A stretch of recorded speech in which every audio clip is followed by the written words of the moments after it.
Mr. Ajay Kumar? Yes, sir. Good morning. Good morning, sir. Good morning. Am I audible right now? Oh, Mr. Kumar. Yes, sir. Good morning. Am I audible?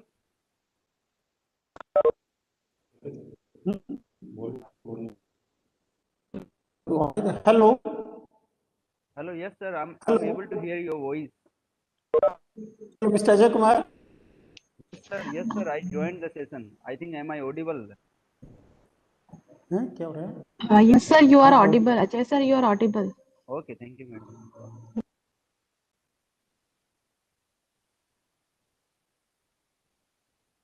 Hello. Yes, sir. Hello. Wasim को बुलाएं क्या? It's not working. You are not able to hear me. Hello, Mr. Ajay Kumar. Good morning, sir. Very good morning.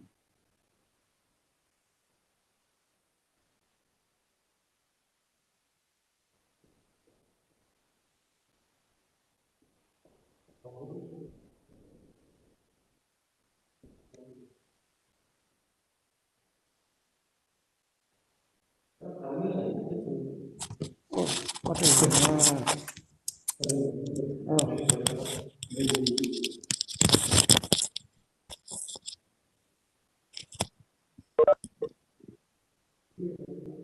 कैसे बोल गया?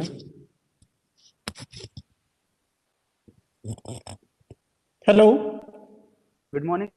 Am I Yes, audible? yes. Good morning, Mr. Ajay Kumar. How are you? I'm good, sir. Yes, good. Thank you very much. Very much on time. We'll be starting very soon. Now participants is also 30 plus. Okay, sir.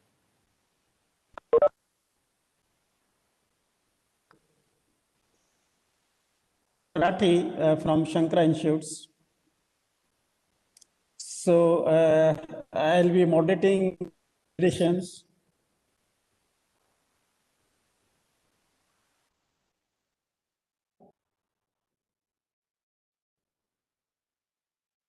Yes, sir. Continue, sir. Continue. Yes, you are getting me. You are getting me. Na? Yes, yes. You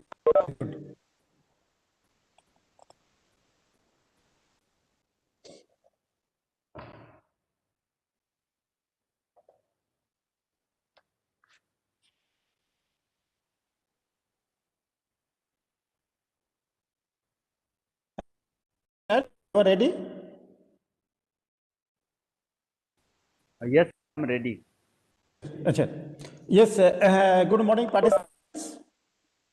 Today, Ajay Kumar Godra will be speaking on the topic sensors and their interface with microcontrollers for IoT applications. Right? Is it right, sir? Correct, sir. Correct. Yeah. Now, before he take over the, I will just give a brief profile of Mr. Godra. He is founder and director of Innovation Lab, a NITTR Chandigarh Startup Initiative. Mr. Godra is innovators and mentor of Change, Niti Aayog, Government of India. Mr. Godra has expertise in the area of robotics, Internet of Things, and artificial intelligence. He has developed many products and having patent in renewable energy areas. Mr. Godra has delivered more than 100 expert talks in national and international faculty development programs via contact mode and IST based. He has trained more than 20,000 students. So, Mr. Godra here for the deliberations.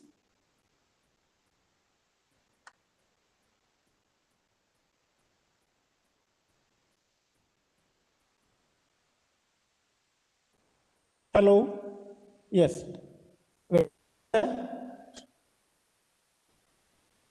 And what go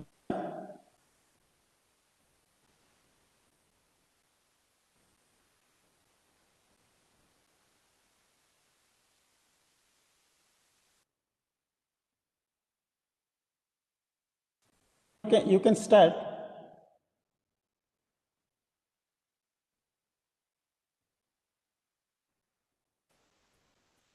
Am I audible, sir?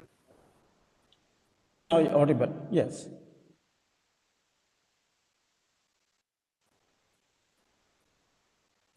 I think I'm not able to hear. There is some issue with my mic. I'm just troubleshooting it.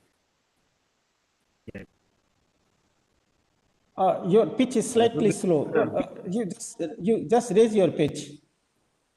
okay, sir, I'm just encouraging that. Yeah.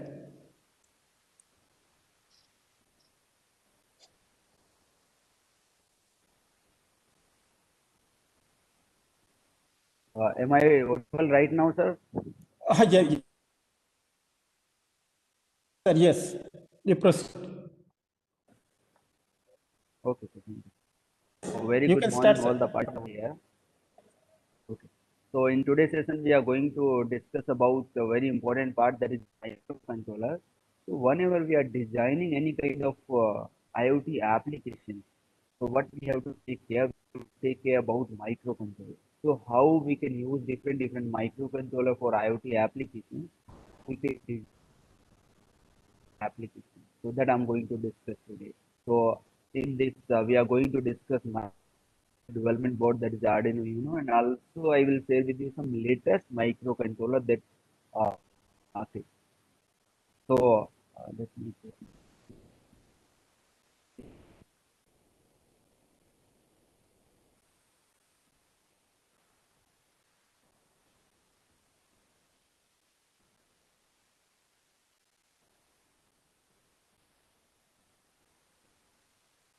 So I think am I audible to all the participants clearly? You can respond in the chat box. Yes. Yes, sir. Okay. Thank you so much. If some participant facing some issue while listening, so they can increase their computer or their system or their mobile volume. So that will be more helpful. So now let's get started.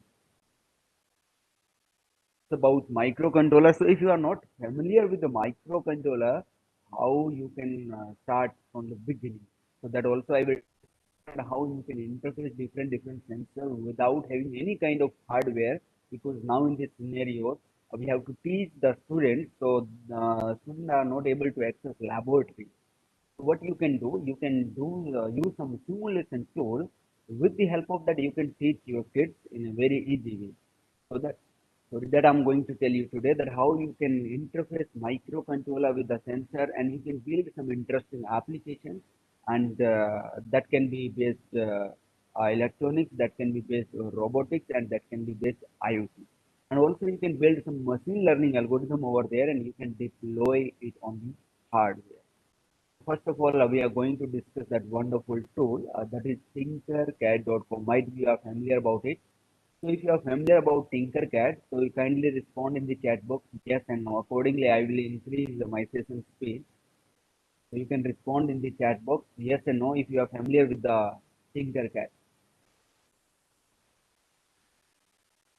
Because we have to make this session more interactive. Okay. So Piyush has responded over there. Radha has also responded. Yes, I want your participation in this session so that you can learn maximum out of this training program.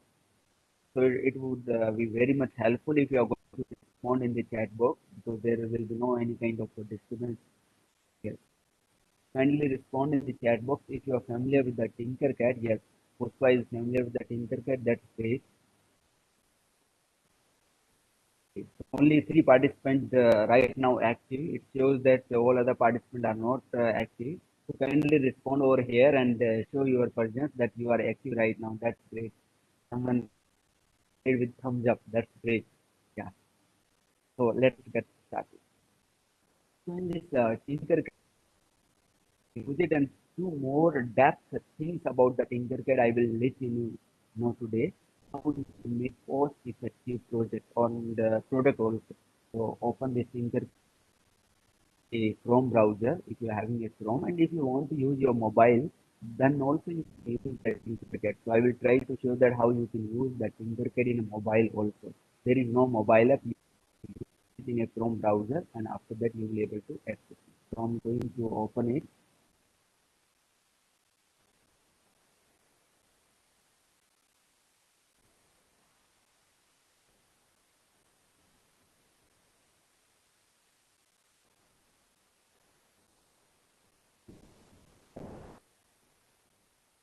You can search on the Google with the name of page I'm searching over here. Search on the Google directly with the name of Tinkercad.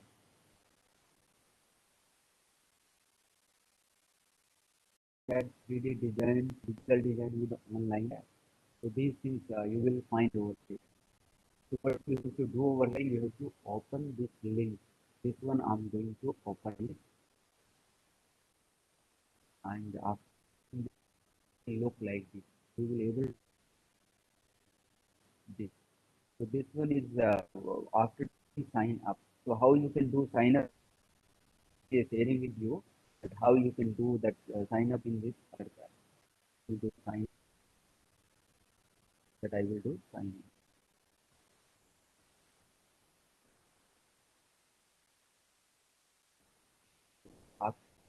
I mean, first time when you using it, you will look like this. Internet will look like this, and you have to click on that join now option. Whereas I'm clicking it, you can go with the third one option, that is create a personal account. That is very, and when we have to use as a teacher, so you can use this one also when we have to teach you. You can build your classroom also over here. Create personal account, and over there you can sign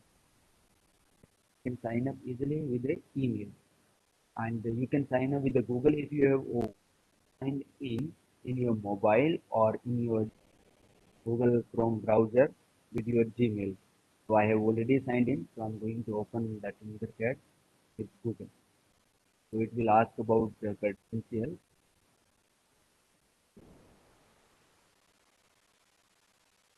and it's fully safe. Why it is safe? Double by the one of the company designing Autodesk. So Autodesk company has designed it and developed it. Safe. No need to worry about the safety of this.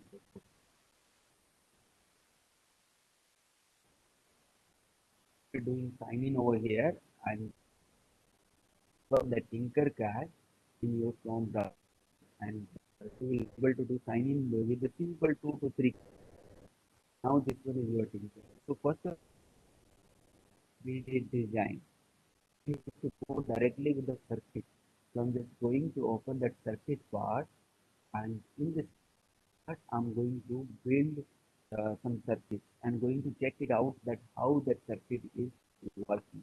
So over there I'm going to click on create a new circuit. So first, when we are building new circuit, you have to click on create a circuit. After that, I'm going to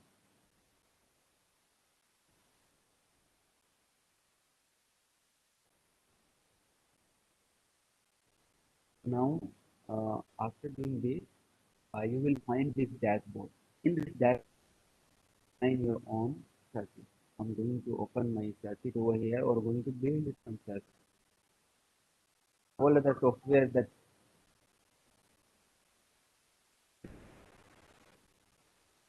yes sir. Uh, ठीक है sir.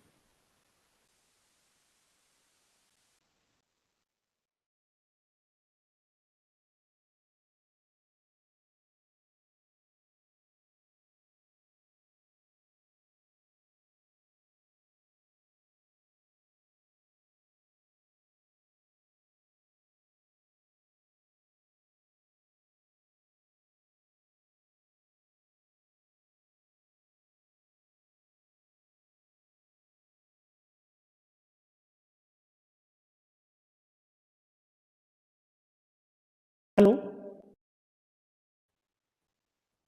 Mr. Yes sir. Am I audible right now? Oh, yes, slightly raise your voice. Now is all Okay right. sir. I'm just Yeah, yeah, yes.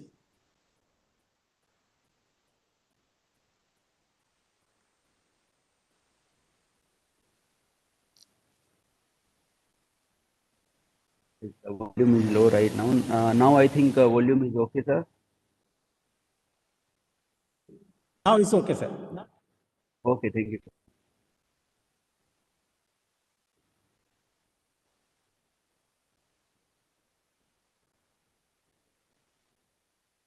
Tinkercad, what we are going to do, we are going to build some circuits and we are going to test it. So how we can check it and how we can make any kind of over here. So first of all, I'm just taking components and going to use it. So take this LED, just drag and drop, nothing else. And after that, you can take any battery over here to connect that LED. Now, this one LED, I'm going to connect it. So over here, you can see in this battery, I'm going to that zoom. So how you can zoom that component? This one is the option over here for zoom to fit. So I'm going to do zoom to fit. Now you can see it. And if you want to make a connection using wire, so how you can use wire over here? You can take this one option like this one is road and over to if you're going to take your mouse cursor on this end point of that LED, over there you will find their properties like their terminals like cathode and anode. So I'm going to connect this one over here directly with this one and now I'm going to connect this with this. So you can select color code also. So this one is my red color and this one is my black color. Now we can start simulation. So I'm going to start simulation. But my LED is not working right now. Why my LED is not working? You can respond in the chat box that why my LED is not working. So you can respond in the chat box that why my LED is not working. So we have here LED missing. What is missing over here?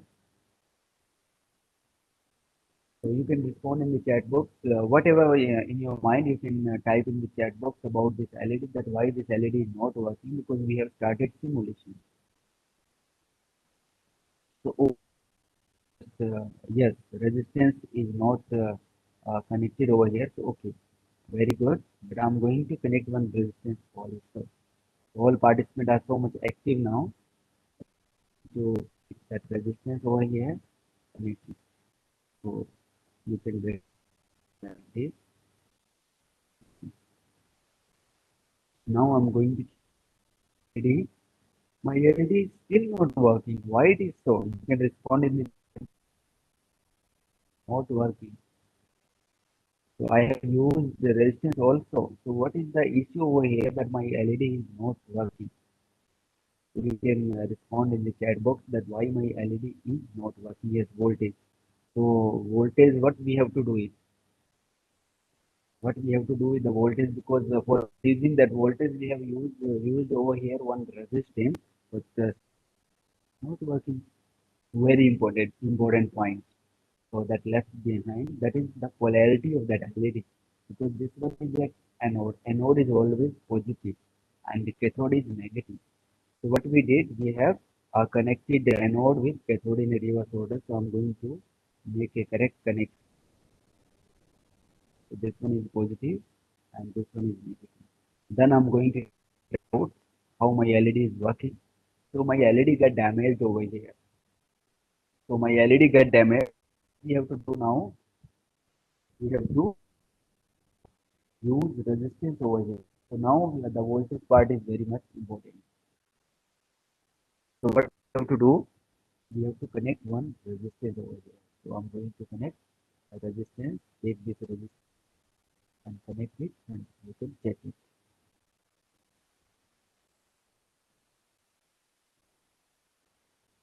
So now my resistance is get connected. Now I'm going to check it out that how it is working. Start simulation. LED is working fine, but you have used fixed resistance, so you can change it. So I'm going to make it 350, because as per calculation using Ohm's law, you can calculate it. So exact value will be 350. And if you are going to reduce it like 300, so it will show warning sign over here. So why I want to show you over here, because that's the beauty of this simulation tool. You can check it out all the properties, like this one is showing warning. So what is the meaning of this warning? It is saying that if you are going to connect this LED with this rating, this much resistance, so your LED lifespan will get reduced. because you have to increase that resistance value. So after that, you can save your project. So I'm going to save it over here. How you can save it? Double click over here and rename it. So after that, click over here and your circuit will be get saved with the name of LED. Drop it and go back to Etherpad. You're going to build a circuit.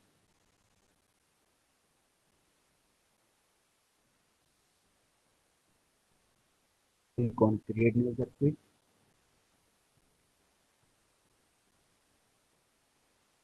So over here, we have to check all other circuits. I'm coming with a few sensors, like how you can use different sensor, and I will discuss quickly their properties also. That use different sensors for different applications. So like temperature, PIR sensor, ultrasonic sensor, IDR sensor. So many sensors are available over here. And when we are going with some advanced components, like you can see there is one more option over here, that is basic and all components. So all the component you will find it over here, like you can see these are photodiode, ambient light sensor, force sensor also available, flex sensor is also there, ultra IR. I'm going to use few of them over here, field sensor and temperature, gas sensor. So many sensor is available over there. So many component you will find it. Yes, you can use some lemon over here. So that also you can make it at your home and you can check it. So you can check it out.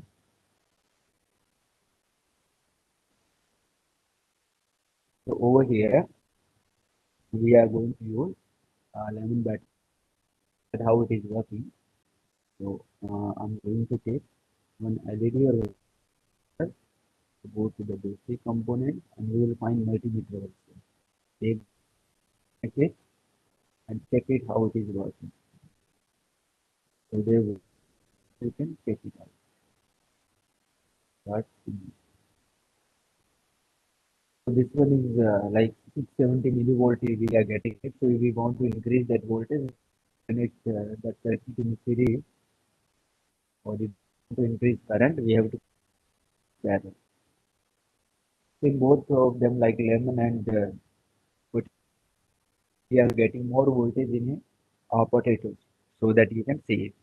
This one is a simple galvanized steel nail, and this one you can use any copper coin or something like that, so you can make it easily. So now coming back to new to that. So these are sensors. So before discussing more sensors, so I'm just quickly discussing about microcontroller programming, that how you can use that microcontroller programming in a very simple way. So let's see. So this one is a RD microcontroller board. So in this board over here, you can see that a microcontroller is being embedded on this board. That is 8 mega 328. So when we talk about this board, we have to discuss in detail that how many pins over here, how many analog pin, how many digital pin in this board. So how many of participants are familiar with the Arduino? You know, respond in the chat box yes and no. How many of participants are familiar with the Arduino board? Respond in the chat box yes and no. So if you are familiar with the microcontroller development board Arduino, you have to respond yes, otherwise you can respond no. Okay, two participants has responded with yes, yes. What about all other participants? So if you are familiar with this, you can respond yes or no. If you are not familiar, you can respond no, no issue. Okay. So I'm considering that all the participants are familiar over here because I have got respond only yes, yes. There is no response.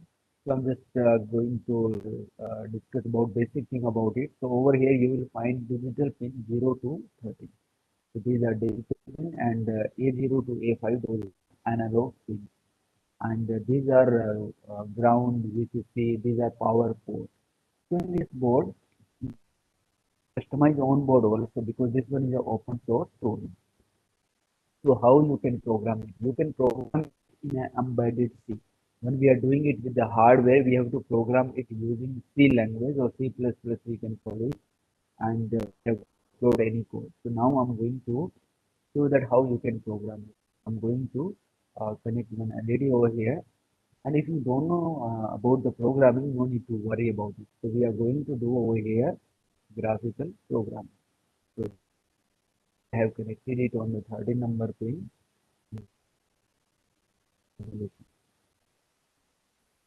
So if I have not written a single line of code over here, but my LED start blinking. So how to check code? For checking code, we have to go to code part. Find by default this graphical code. This one is a, but that is for only 30 number pin, because there is one, and this one is code for that LED. So that is connected on 30 number. That code you can change the timing to 0.3 seconds. So my will start blinking fast. So now over here you can see it. LED will start after wait. So this one is the graphic coding. So if you want to learn that graphical coding, that I will let you know today, that how you can easily learn that graphical coding, and after that if you want to deploy in the hardware, that also you can do it. So over here I'm going to show that how you can generate some file using this graphical coding. In a block, you have to go to block plus text, and over there you will find embedded C code that will generate automatically. Like I'm just going to delete it, your line will get deleted automatically. So if you have any language or embedded C, no need to worry about it. You can learn with the graphical coding, and after that you will start building embedded C coding also. And same is happening with the student. Those students join in the first year or second year, they are not familiar with the coding and all that, but they can start doing this.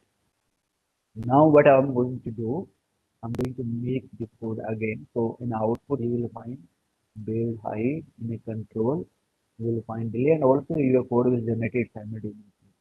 Then you can go to out, you can make it there. And then again you can take. So this one will repeat for infinite time. This one is a loop, and your LED is high and low on 13. So if you want to use any another putty. So again, I'm going to take another pin. So any digital pin you can give output. So over here, I'm going to take any other pin like 8, 9, 10. So let me take 12 number pin high. So you can see 12 number pin get defined. And go to control, wait. Okay. So duplicate, how you can do it, duplicate like this. So if you want to repeat that block again, so right click on this block and you can duplicate it. Now high and make it low. And now this code is working on 12 number pin. So I'm going to connect this LED on 12. Start. So now over here my LED off, 1 second on, 1 second off. It will work over there. So the timing also I can change it. Now what we have to do, that coding we have generated, embedded C code will generate it automatically. You can copy this code and you can upload this code on the hardware. So that also I will discuss. So now I'm coming back to that detailed coding. If you want to learn that embedded C coding, for that there is another software that you can use it for this graphical coding. So that software I'm just discussing over here.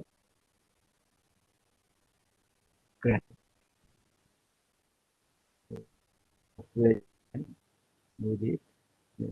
So how respond in the chat box, yes and no. So if any participant are familiar with the Scratch software, they can respond yes. Otherwise, they can respond no. Okay. So now I'm going to use that Scratch software to understand that graphical coding, that how we can use that graphical coding. We are going to open that Scratch. Scratch is open source and Tinkercad is also open source too. So I'm going to open it, start creating.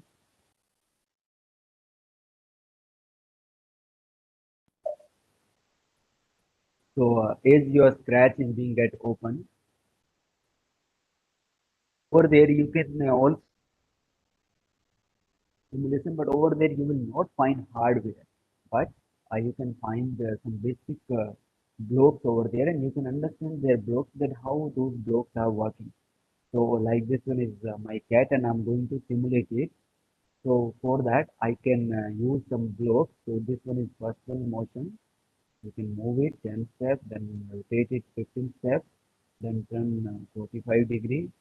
So again let me move it 10 steps, and then again after that you want to uh, change look, say hello for 2 seconds, think for 2 seconds. uh, I want to play some sound, play meow sound. So that meow sound is being get played over here, and after that you can go to event. In a control you will find all the condition in a control. Same with the Tinkercad also, all the if condition, else condition, everything you will find on the Tinkercad. Yes, when we talk about the Scratch context in context of the Arduino, because in this whatever program over here, the graphical programming we are doing it over here, that programming is based on a Scratch. So whatever code we are going to generate it from the graphical programming, we should know that graphical programming. So that's why I'm discussing over here that the Scratch. So over here, as we are going to use repeat block, so this one will get repeated like 10 times, 20 times, and you can change that sound, whatever you want to do, that also you can do. So in event, you can play. So now I'm going to start simulation. I'm just showing that how you can use that graphical coding and how you can learn that graphical coding. So over here, I'm going to start simulation.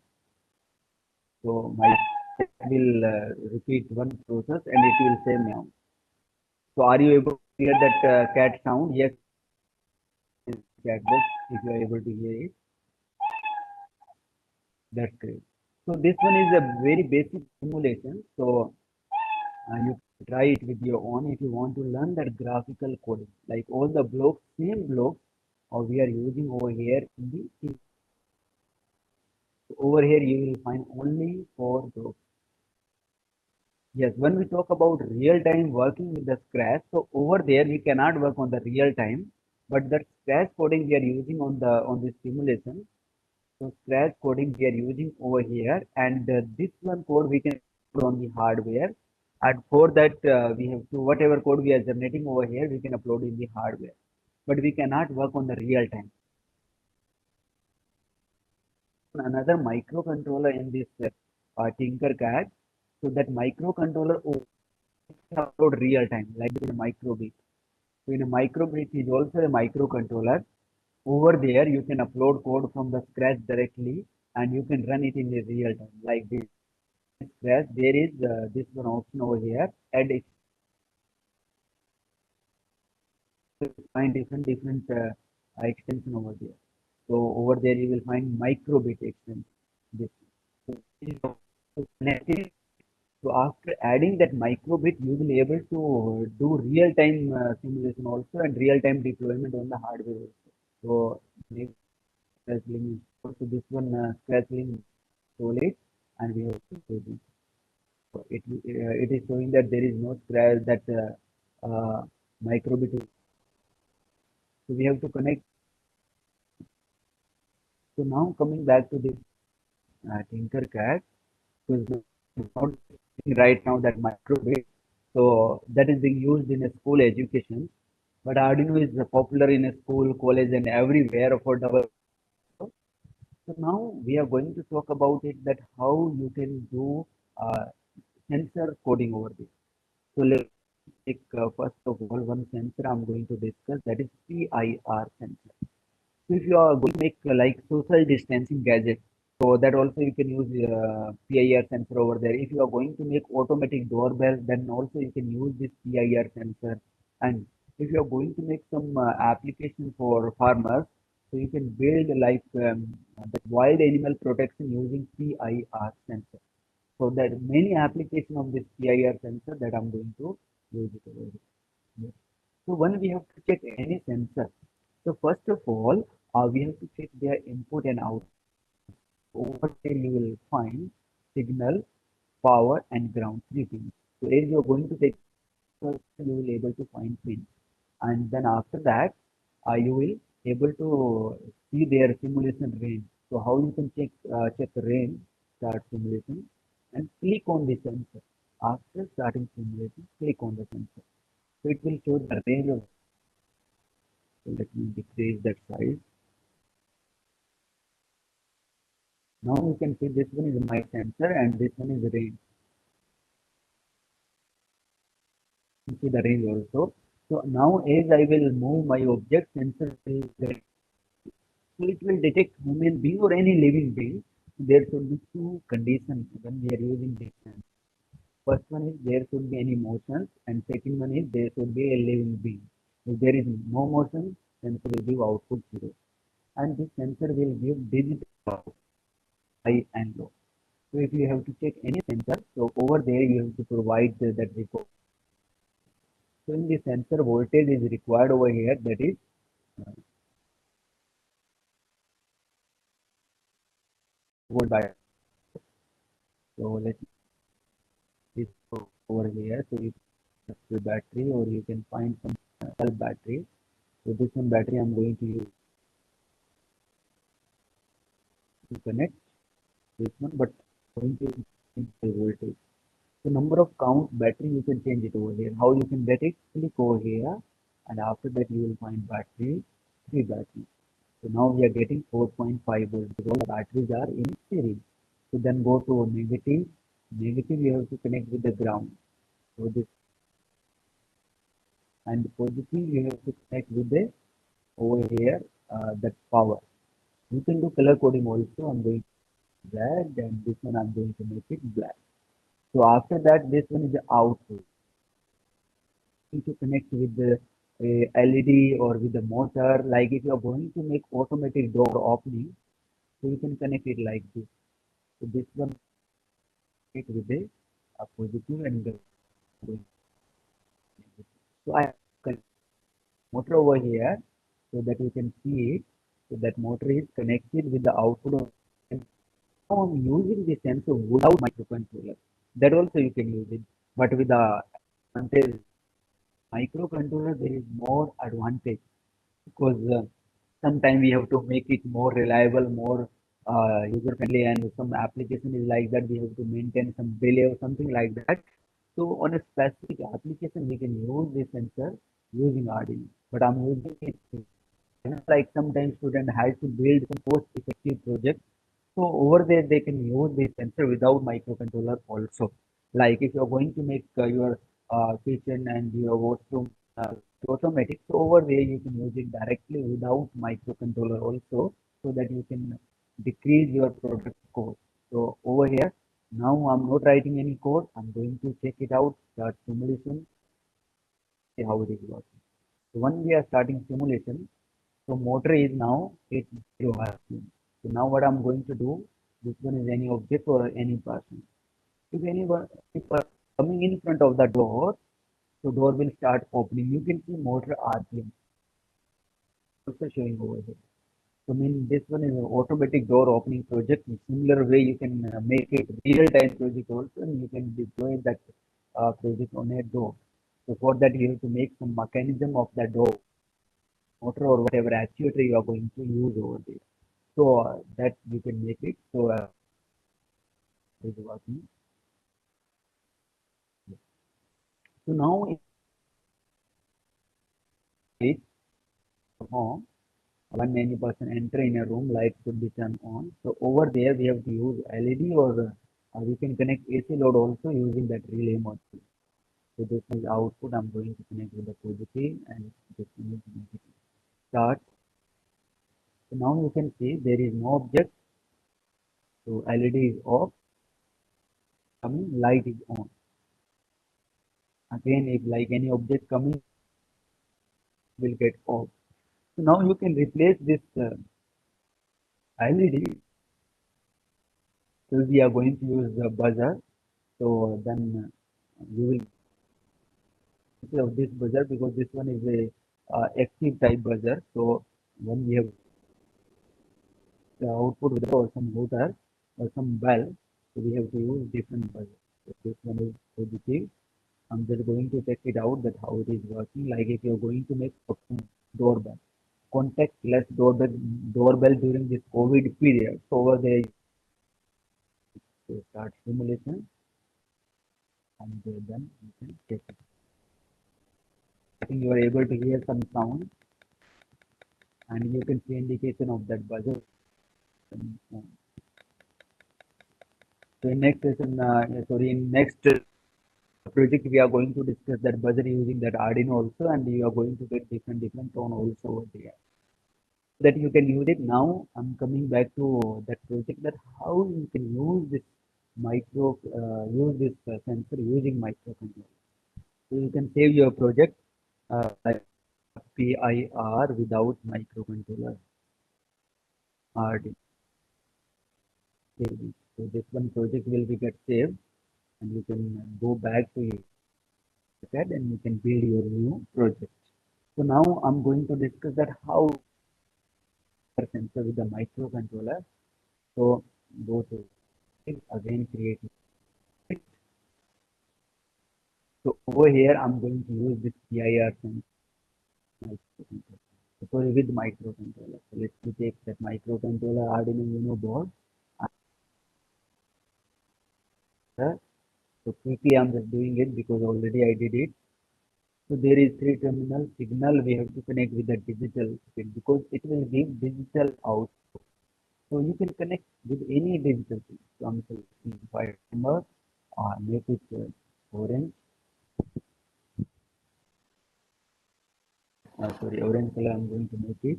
And after that, I'm going to use another wire. This one is you can connect with the 5 volt. And after that, you can take ground to make it. So that all the connection we did it. Now it's turn to that how we can write coding over there. First of all, write code for this sensor. So this one is a digital sensor and we are going to take input. So whenever we have to connect any sensor with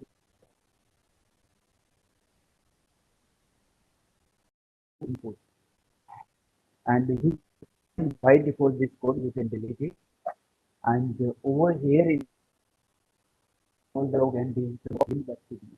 So we are going to read it.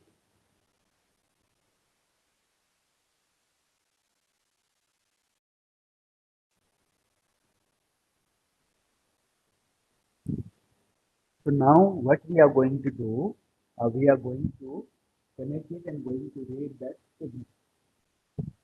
So go to digital read. So this one signal I'm going to read over here on digital pin. So which pin we have to use 5 number pin. So am I audible to all the participants? You can respond in the chat box yes and no. If you are getting me, you can respond in the chat box yes and no. Okay, thank you so much. So now I'm going to read it on the 5 number pin. We have written over here. Now after reading it, we have to print that sensor value on the serial monitor. So how we can print it? So go to the output and in output over there you will find serial print block. This one. And you can put this block in this place hello world. So I'm going to insert it over here like this. So after putting it over there, now you can start simulation. So whatever value you are reading on the 5 number pin, you will be able to display in the serial pin.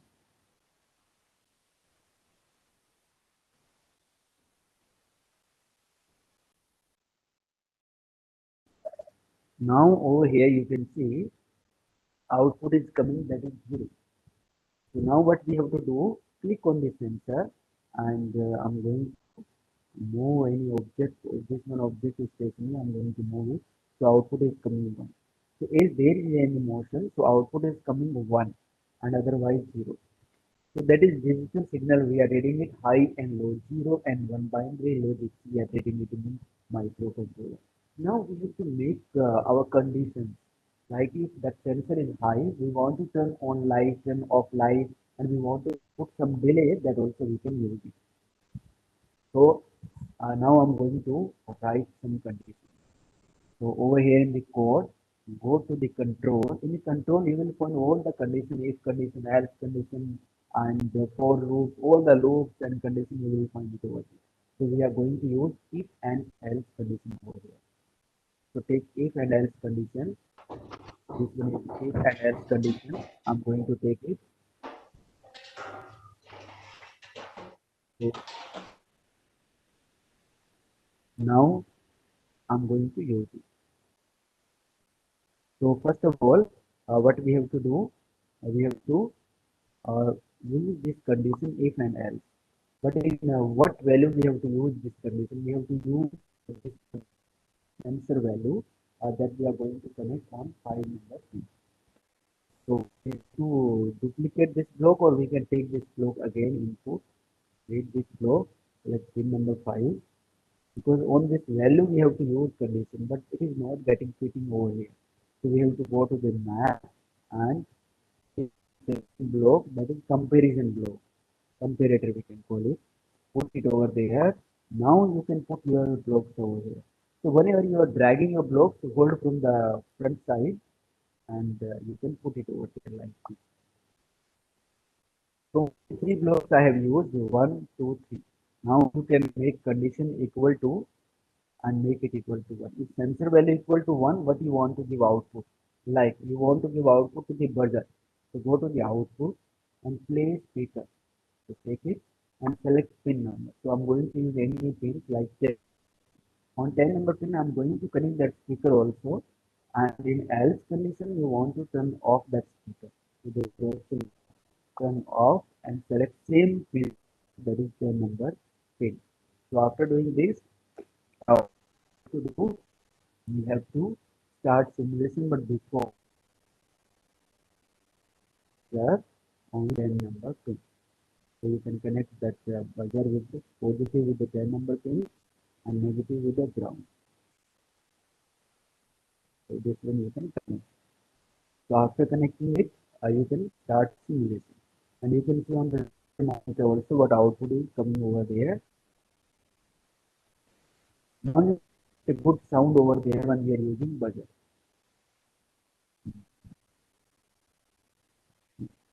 So I'm going to start simulation. Output is 0 right now on the serial monitor because sensor there is no bit in front in object. Buzzer will get on. So buzzer will be on. Are you able to hear that buzzer? No. You can respond in the chat box. Yes and no. That buzzer sound. So now what I'm going to do, I'm going to increase the delay. Yeah, okay, some participants are responding. So if you want to increase some delay, like if there is any person comes in front of the buzzer, and you want that buzzer should continue for 5 minutes, like automatic doorbell if you want to make it. So you can use some delay, and this delay you can put it after this play speaker option. If condition satisfying, delay you can make it for 5 seconds or 5 minutes, whatever time you want to do. So this project becomes more effective, the sensor become more effective. So it will be get on. So yes, over here also we have to increase the delay in this block.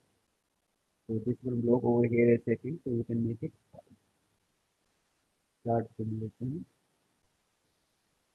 And now we are going to check it out. Sensor will be get off, but buzzer is still on. Up to seconds will go. Different tone over here, that also you can get in this buzzer. Like if you want to play any song with your doorbell, that also you can play it. So go to the output and take, or you can duplicate directly over here in this play speaker. Duplicate, put it over here, and I'm going to 1 second delay. Only 1 second delay over here, that I can do it faster.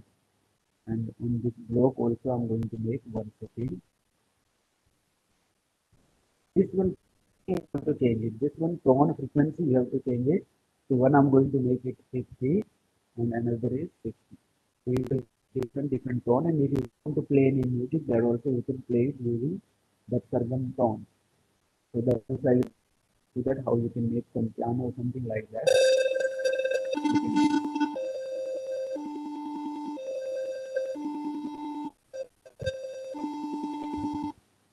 So are you able to hear that two different tones? The tone in the chat box. If you are able to hear it,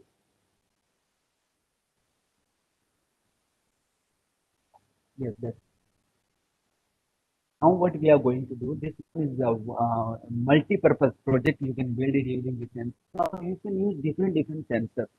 So I'm going to use now LDR sensor. So LDR sensor, we are going to use it, and we are going to make some interesting project. So let me go back to home, and your project will be get saved. And you can generate embedded using that project, and that embedded C code you can directly upload on the hardware. So how you can upload on the hardware, that also I will share with you over here.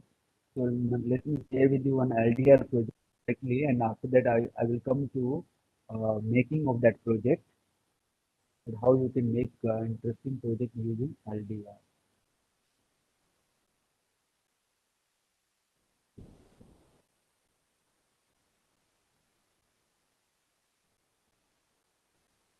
Project, whatever project you are going to create it, that will get saved over here. That's the beauty of this project or this tool. So that is being get saved on the online.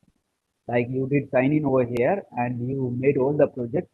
So if you are going to open in different computer using that same sign in, you will be able to access all the circuit you made it.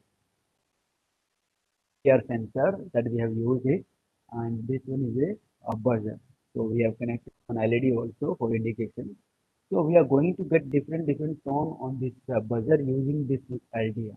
So how LDR is working? So first of all, you can take this LDR and you can take it separately. So this sensor is known as photo resistor, or we are calling it LDR, light dependent resistor. So in this LDR sensor, what we have to do, like we have to pull light on this sensor. As we are increasing light intensity, what is happening? The resistance of this sensor will get decreased. Again repeating, when we are increasing light intensity on the sensor, resistance of sensor will get reduced. So that we are reading that resistance signal and we are converting that signal in a voltage divider resistor, and going to use that signal for getting output in this buzzer. So let's start simulation and check it out, and after that I will show that how you can use that idea sensor. Yes, how you can change it after starting simulation. Click on the sensor and you can increase that light intensity. Let's see how it is working.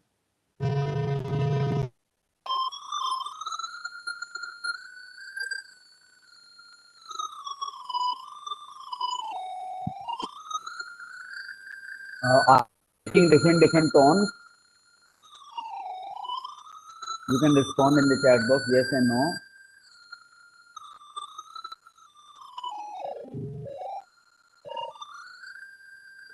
So I'm not going to play any kind of musical instrument, but you can make that kind of interesting project on the Tinkercad and you can enjoy them.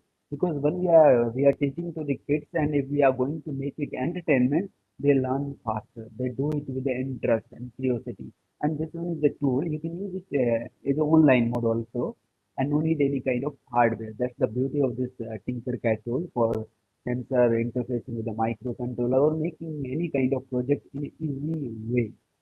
So you can make that kind of interesting activity also for learning purpose, and you can make some interesting project also using this. And if you want to write code over here, you can write code in embedded C also, or in a graphical way also. So this one is a very simple graphical code. We can use it over here, and we can use embedded C code also if you want to write it. So let me show that how you can build that kind of interesting project. So you can make piano also over here. So if you want to make a piano, that also you can make it. I will share with you later. So let me start that how you can interface LDR. and how you can make automatic street light at the outside in the light exposure. So that also you can make it. Go over here in this Arduino board, take it, and now I'm going to connect LDR. So when we have to connect LDR, so we have to connect in this manner, and like this we have to connect one resistance. So because this sensor, this resistance sensor, and I'm going to rotate this one. So how you can rotate it? This one is option of rotating it. You can connect it. It's going to connect with the ground or 5 volts. So I'm going to connect it with the ground.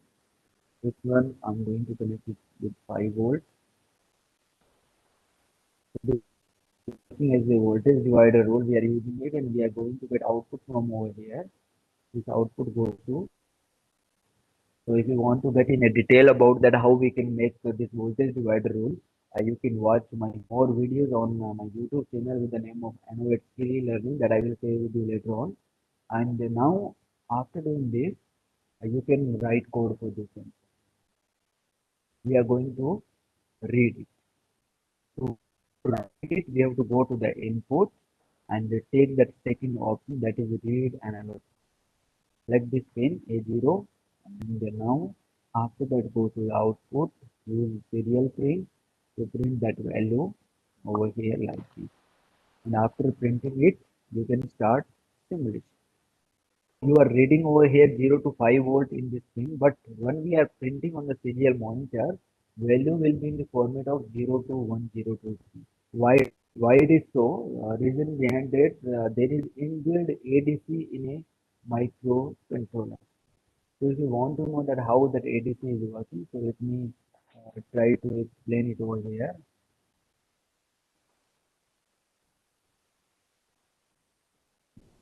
So when we have to build when we have to use that ADC, what is the meaning of this ADC? Because in the ADC we are providing over here that is 5 volt. So 5 volt we are giving it over here. So 5 we are giving it, and now what we have to do? We have to convert that 5 volt in a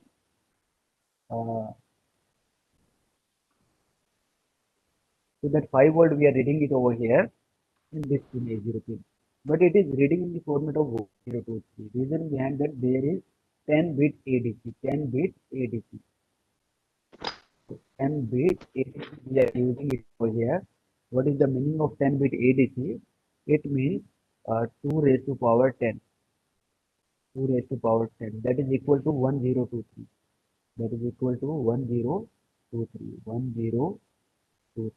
So means when we are providing 5 volts over here in the Arduino, it will convert, and it will Arduino will read in the format of 1023.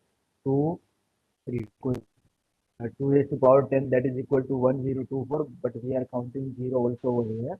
The total value will be 1024. So now when we are providing 5 volt, it will read in the format of 1023. And when we are providing 0, it will read 0. So 0 to 5 volt we are providing it voltage over here, and we are reading in the Arduino in the format of 0 to 1023. That is the logic behind it. 1023. Hope you get understood about it. So we are reading it in the format of 1023. This one is 3. So now I'm going to use the same ADC over here, and let's see how you can use it.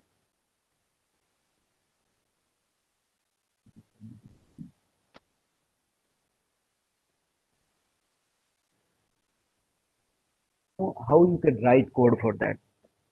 This one we are reading it, this one value we are reading it, use some condition.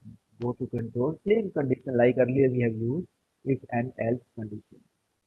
Take it if and else block, and after that take better this one, put it, and duplicate this one, and you can put it over here. Same thing like earlier we did it, and after that you can make it less than. So I'm going to make it less than and make it 500. That is common value. I'm just taking it. If sensor value less than 500, what you want to get at the output, you want to get output over there on the LED. So you can connect an LED also. Let me do an LED. Well, connect with any digital pin. So I'm going to connect it directly with the ground and with any pin. Let's take it 9. Now I'm going to start simulation, but before that we have to go to the output. We have to give output on the 9 number pin on the LED. So one value will be less than 500, LED will be high, and in else condition, LED will be low. This. And you can start simulation and you can check it out the value over here. Now value is 1. I'm increasing light intensity. As we will increase light intensity, what is happening? After crossing that limit, light will get on. But this one is working reverse. What we can do, we invert that logic, make it low, make it high. Now you can see as we are starting simulation, and as light is on, when we are increasing light intensity, light gets turned off. That is automatic state light project. In same way, you can use over here buzzer also, and you can get different tones like earlier we did it. That also can be done easily. So now this one is the automatic street light project. So now we are going to discuss another one.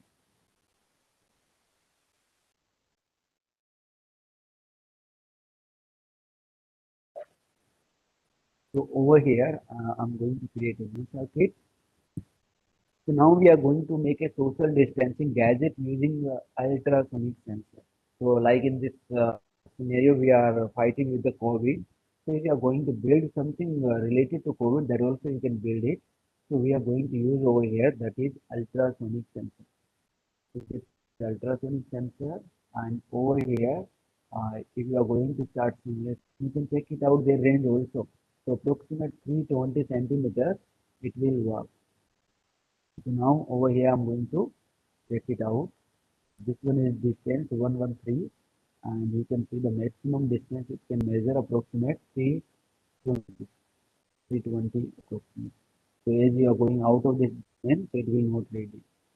So this sensor we are going to use it for maintaining social distance, or you can use it anywhere in other application also, like if you are going to measure water level or something like that, that also you can use this sensor. And now I'm going to this sensor using microcontroller. So how you can read it? Take this one Arduino board. I'm going to take it.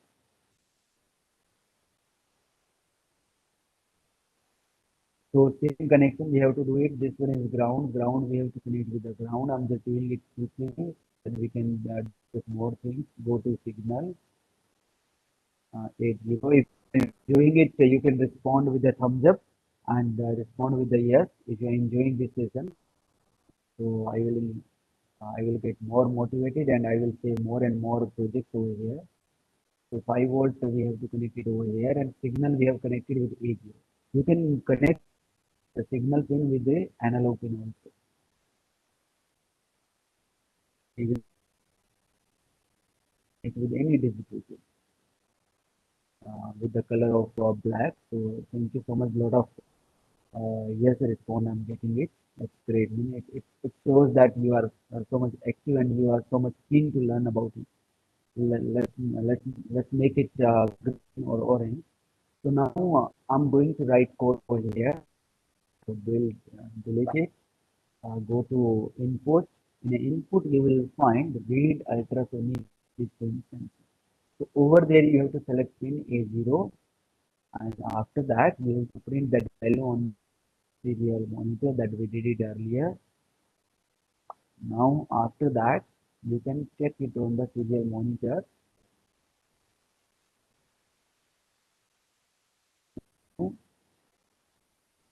You can see over here that output we are getting it 0.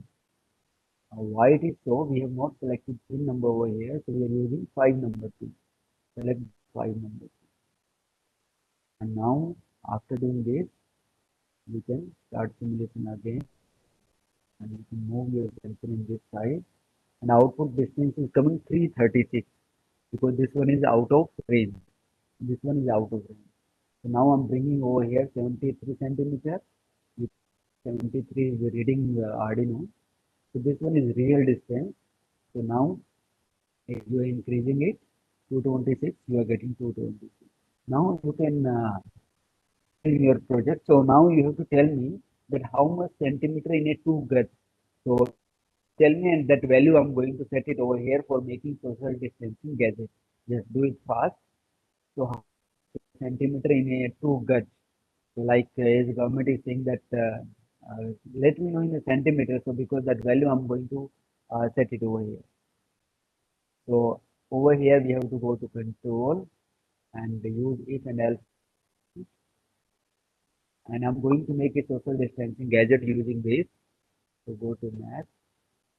Okay, 2 meters. That's great. I'm getting a lot of response. So take the second block. Now you can duplicate this upper block. Same thing like earlier we did it. Process is same. And now we are going to set the distance. So if that is less than 200 centimeter, 200 centimeter. So what should be the output? Buzzer should be on. Like if anyone is going to break the distance, the buzzer should be on. So place speaker on 0 number pin, and you can make any other pin. So let me take 11 number. Any digital pin you can take it. In else condition, turn off that number pin. So I'm going to connect buzzer also on 11 number pin. So my code is okay. Go to 11 number pin and connect buzzer. Here is my buzzer. Take it, connect it on 11 number pin. So this one I'm going to do the sound, and after that you have to check your code. Code is okay, and now we have to start. So now you can say the distance is 226, 226, but buzzer is not on. So if anyone is going to break your social distance, that is, I got response to 100 centimeter if it is correct. So I'm going to check it out. Like this. Yes. So if anyone is going to break your social distance, buzzer will be get on. Like you can make this kind of project and you can put it on your desk. Like if anyone is coming to meet you in your office, so if that person is going to break your social distancing unintentionally, so that buzzer will get alert. So that's the beauty of this project, and you can avoid any kind of infection. So that kind of interesting project you can make like this. So after his person is going back, so that buzzer will be off automatically. So this kind of interesting project you can make it like after the want to deploy that project in the hardware, how you can do it, stop it, and in the blocks, you have to go over there and blocks plus that. You can select all, or you can copy it. You can copy this code and you can paste it in the Arduino hardware. Why? How you can paste it? You have to open Arduino software, and over there you have to paste it, and you have to deploy it on the hardware. That you can do it, and after that you can run it on the hardware also. So now, after doing this, I'm just going to show that how you can deploy that code in the hardware. So I'm just taking a very simple example of LED or something like that. So this one is social distancing. So I just made it over here. Like now, if I want to share this with my student, or my student is making it and they want to share with me, so how they can share with me? So there is option of share, and over there you can invite people. And this one is a link that I'm going to copy it. And after making copy of this link, share this project with my student or anyone whosoever I want to share with you. Like this, I'm just sharing with you. So I can share that link and anyone can access that project over there. So that code or the access. So everything can be shared easily. So similar way, You can build classroom also over here up to 50 students, and whatever students make their projects, you can access all the projects and you can do correction all according if they are facing any difficulty, so that you can do it live also over there. So now I'm just coming back to over here, and I will show that how you can use that Arduino IDE software. So Arduino IDE software, you can install it, you can download it, or you can use it in an online mode also. So let me show you that online mode. So over there you can type Arduino.cc. That is Arduino website, and over there you can open that Arduino software.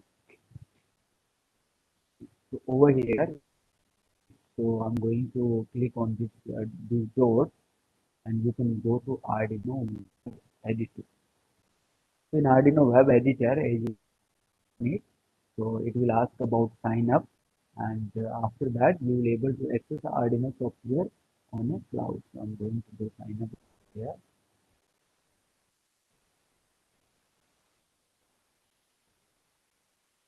So after doing sign up, you will able to access Arduino software on a cloud. So that's it.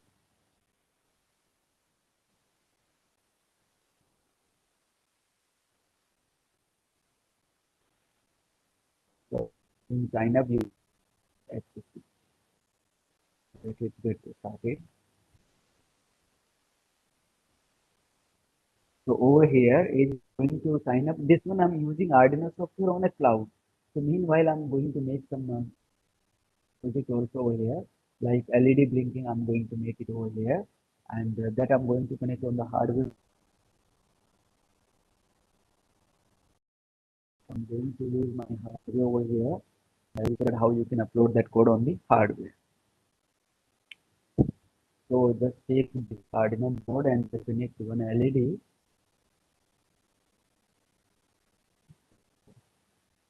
Select it. Just I'm connecting from starting because there is inbuilt LED also. We are not going to connect any external LED, then also this LED will work. This one is code by default code, and if you want to make it, that also you can do it. So go to output, take it, save, and you can duplicate it by right clicking.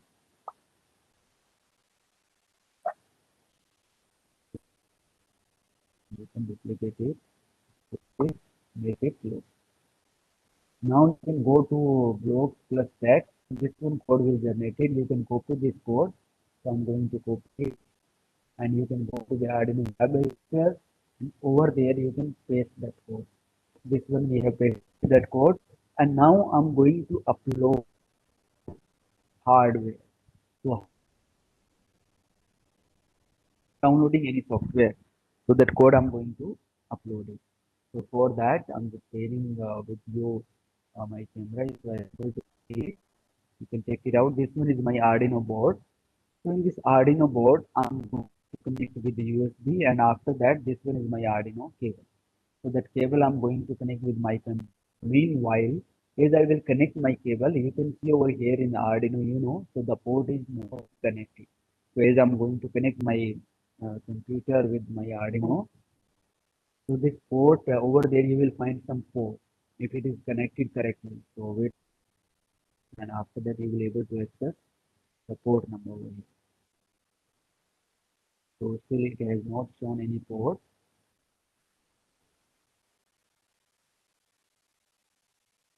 Let me check any board is connected, not connected. Again, I'm going to connect it. So port, so port and here you can select again. So Arduino has not connected yet. So my cables and all that, if there is any issue with the cable, if it is connected, then definitely you will able to see that port over here. Find it, you can troubleshoot it over here. That why my port is not coming, and you can wait. My code is being get verified over here. I'm using different font code right now. You check it out. So my code is get compiled. You can see at the bottom success.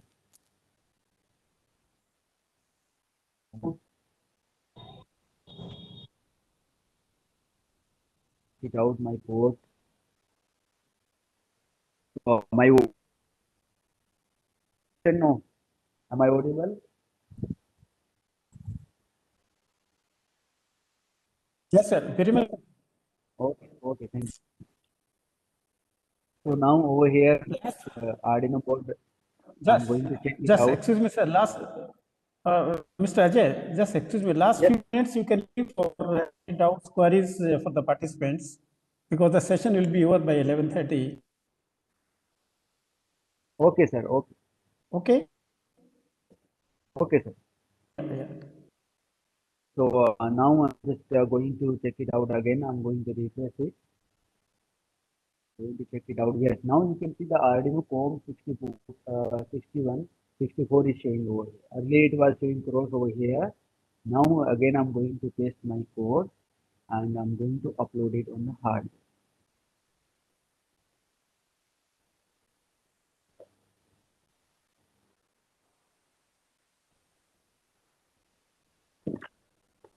So I'm going to check it out on LED to connect it so that you can see how you can connect LED.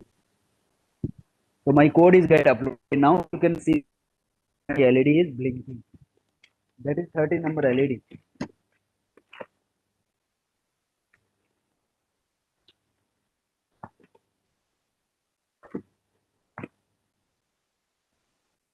So that is so that you can make it silly that whatever code you made it on the Tinkercad, that directly you can upload it on the hardware. Now we are going to discuss few more interesting project over here, and after that we are coming to question answer. Yes, if you want to make code with the microcontroller, because right now I have no, so that will get covered up in upcoming session all because all other experts will go there. So now over here you will find some more interesting project like if you want to make cost effective project using microcontroller.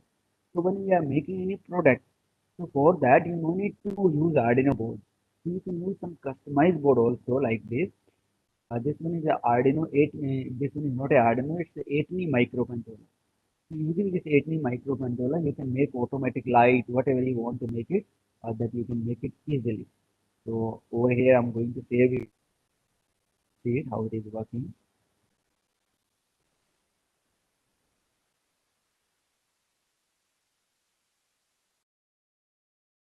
So now you can see it over here. You can start simulation and you can check it out that how you can make your home appliance on a dev of using relay. So connecting AC load, you can AC load also with that relay and you can do easily. Now you can see how it is working. So here in a graphical coding, you can do it easily. And you can see one LED we are using it, one bulb we are using. It is very cost effective. You can make it using this item. Approximate cost of that item is 40 rupees. So within 40 rupees, you can do piano. But how you can make the piano also, you can make learning with the fun. Meanwhile, if any participant having any queries, any questions, they can type in the chat box to take question answer. So you can like earlier if you have created any project, you can do all the earlier build project. It's not like that you will have this project in your account. So those are projects those are made earlier. So I'm going to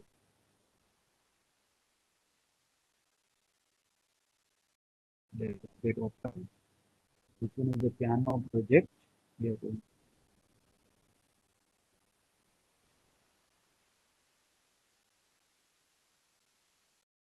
start simulation.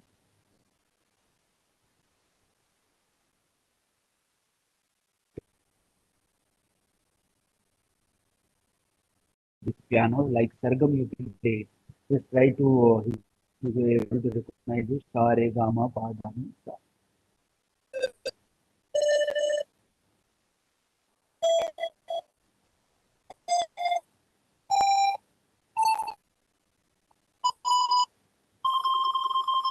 Hope you are able to recognize it. Now I'm coming back to the question.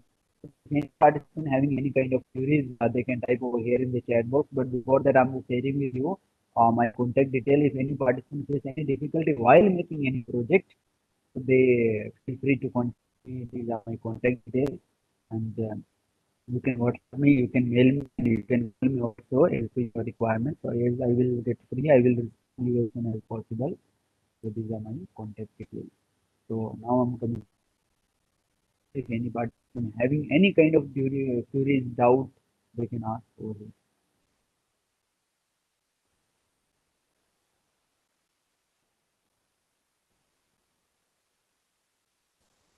Yes, you can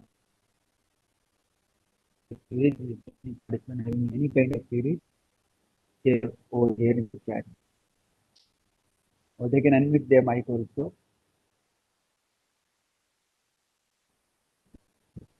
Yes. Dear participants, I mean, is any doubts, queries, whatever, I mean, doubts you are giving, whatever query is there, the form is open to you. You can put your questions to sir.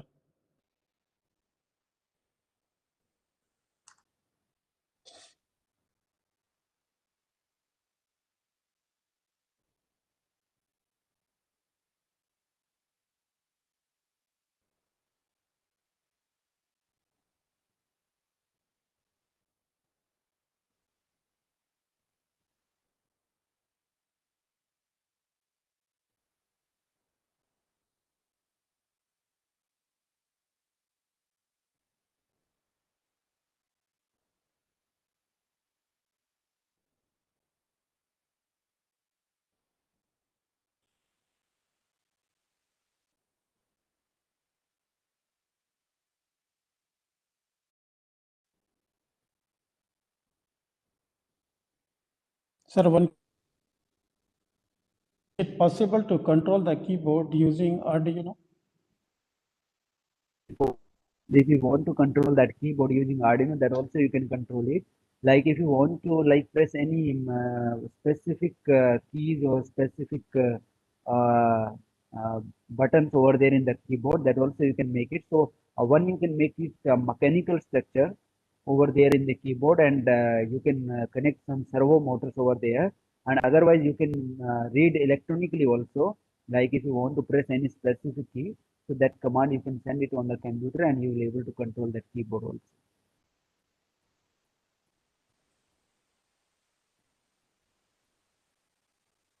Libraries are Yeah, available you can put. in the Tinkercad. Yes. We talk about few libraries. So how you can add that library? There is option of using some library. Those are standard. Like as I'm just sharing with you LED. Like if you want to interface LCD with the Tinkercad, so how you can interface it over there? So let me here in the code. Over there you will find some libraries options. In the library options, you find standard libraries like keypad and turbo, SD card, wiring library. So few libraries you will find it over there in the Tinkercad and you can use them over there also. Like that also you will find it over to see and RDB. In the you will over there at the bottom you will able to see it. Let me go back. So you will find circuit also using Arduino over there. So these are basic circuit. You will find it over there in the Arduino.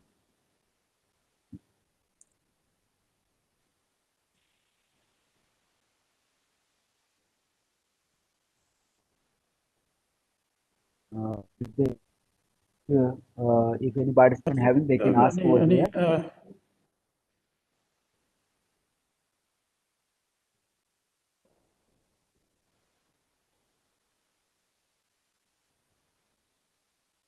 I good think discussion more and queries are coming, but still some doubts are there. Sir will be available tomorrow again at the same time. He'll be taking another sessions. Sir, thank you very much for taking these sessions. That all your deliberation was supported with lively illustrations, made very interesting. And in between also, certain doubts were raised by the participants. You have well clarified, well responded to their queries. So see you again tomorrow at 10 o'clock. And for sir, thank you very much. Bye. thank Yeah.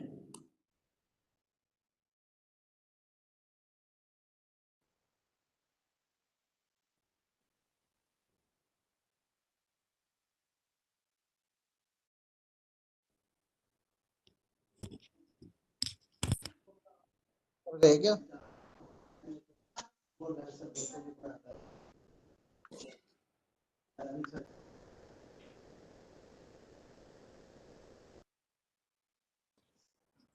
So next, as per yesterday's these things, next session will be at 12:30. So all participants are requested to be on their systems by that time, by 12:30.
बताया तो SIM change कर ली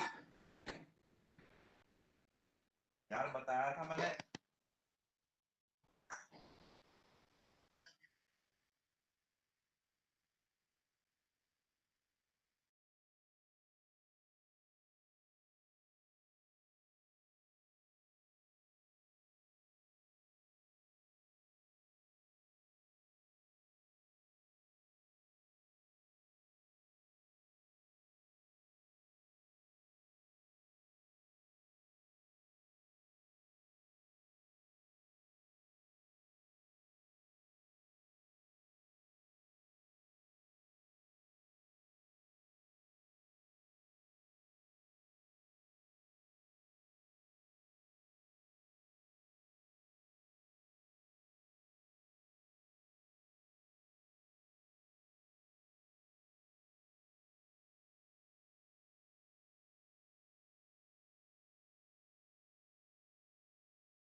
Yes. Hello.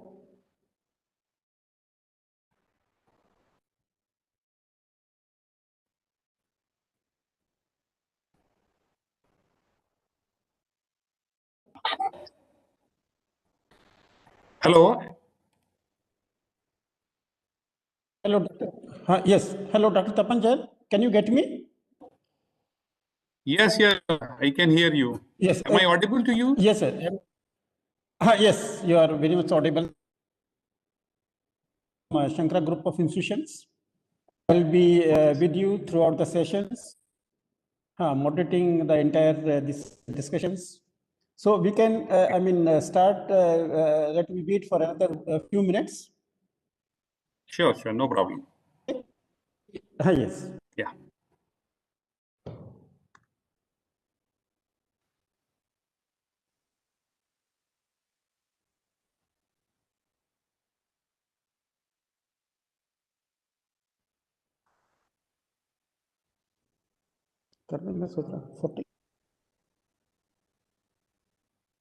Yes, good afternoon, participants. Now we have Dr. Tapan Kumar Jain, who will be taking the sessions on Arduino Uno and Node MCU.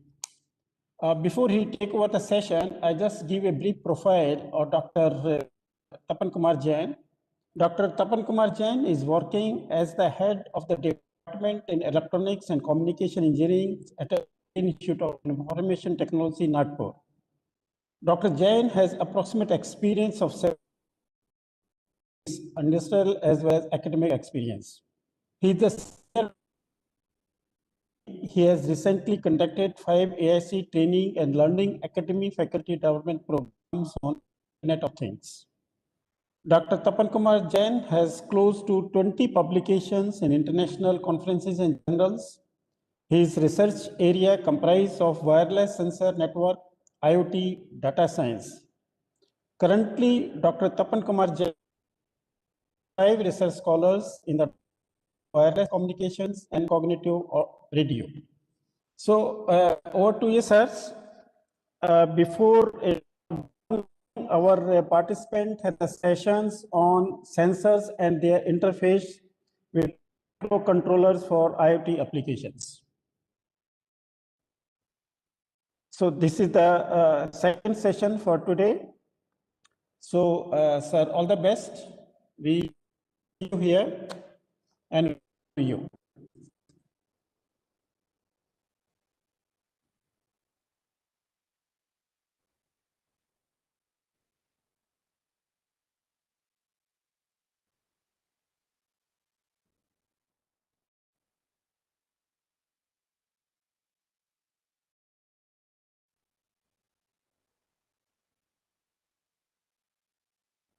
Sir, hello, Dr. Tapan Jain.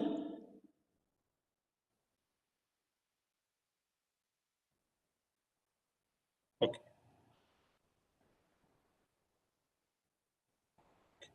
So I hope my voice is audible and my screen is visible to you, sir. Yes, screen is visible. Your voice is audible. You can proceed further. Okay. So yeah. Yes. Okay. Right. So in first half, you had covered the different, sensors. Now try to, in this particular session, we'll try to cover the small portions of the Internet of Things. What are the, basic requirement to create any sort of applications? And we'll move to the Arduino integrated development environment where we can interface one or two sensors with the Arduino Uno board, and then move to the Node MCU part. Because our aim is to operate my device at your end basically, so I have to demonstrate one application so you are able to control my device at your end, right? So I'll tell you the step-by procedures, and you just follow me, and then we'll end up this session. We'll try to operate my device, because it's very difficult in this online mode to you have all the hardwares along with you, right? So move to this Internet of Things. You already aware of 2.5-day sessions about the Internet of Things and the artificial intelligence. Right. So my point is we'll cover these points during this presentation. Right. So number one questions and keep in mind is what are these 4 important terms? Nowadays it's very popular. Right. So one is the IoT capital O capital T. Second one is the I small o capital T. Then IIoT. Then IoE. So these are this. So basically, this term involved this interoperability testing and done, you can say, in somewhere around 99, where the Y2K problem in the system. So we have to move to, all our system, we have to integrate to each other with, date format. Because earlier we used the YY format, and then since 2000, we are using that, the Y format. So we have to require the, interoperability. So basically it is not the, system, how, two systems can talk to each other, basically these things. And that's very much you can correlate with the Internet of Things, how your sensors, talk to the someone else with the help of this, communication revolution. Right. And if you have the Internet of Things, of course, you want to automate some process, you have to do some productive tasks, you have to design some applications, which is useful for, the social applications.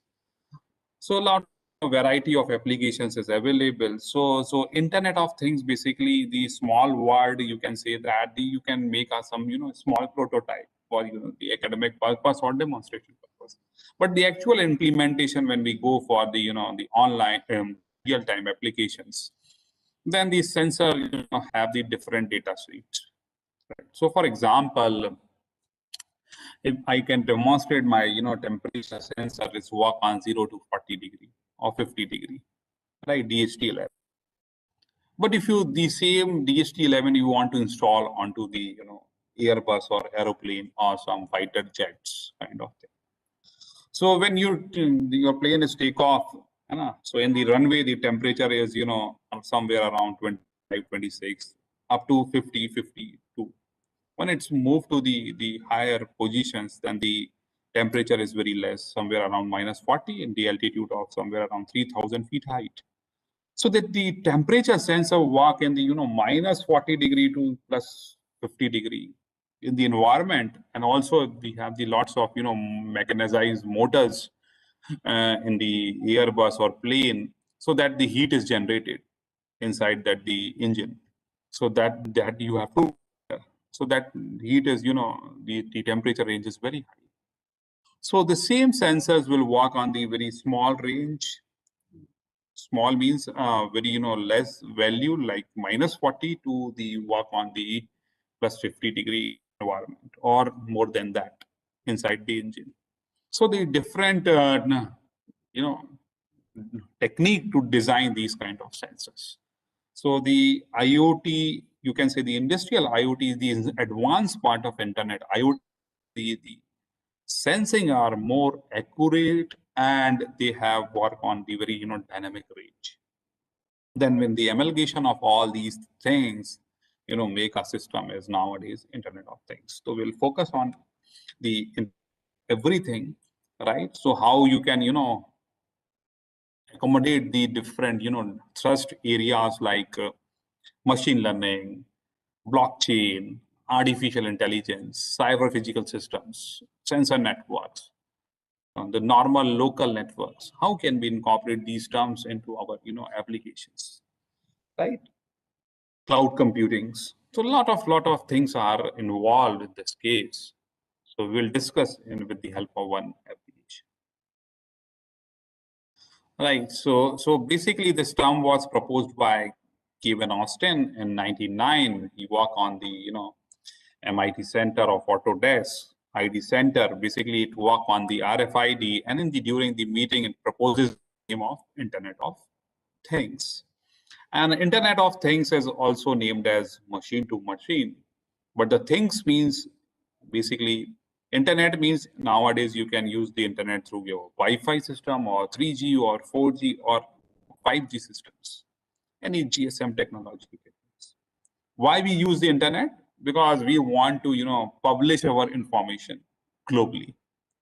So internet is a one part, and the second part is thing. Thing means things may be anything. Anything means like your embedded systems, your softwares, your hardwares, your sensors, your connecting object, your actuators, right? These are the things which can monitor the physical phenomena and update this information, globally with the help of internet, right? So earlier we studied the embedded system. So when you connect with the embedded system, the small device or IC, you connect with the internet, it becomes Internet of Things, right?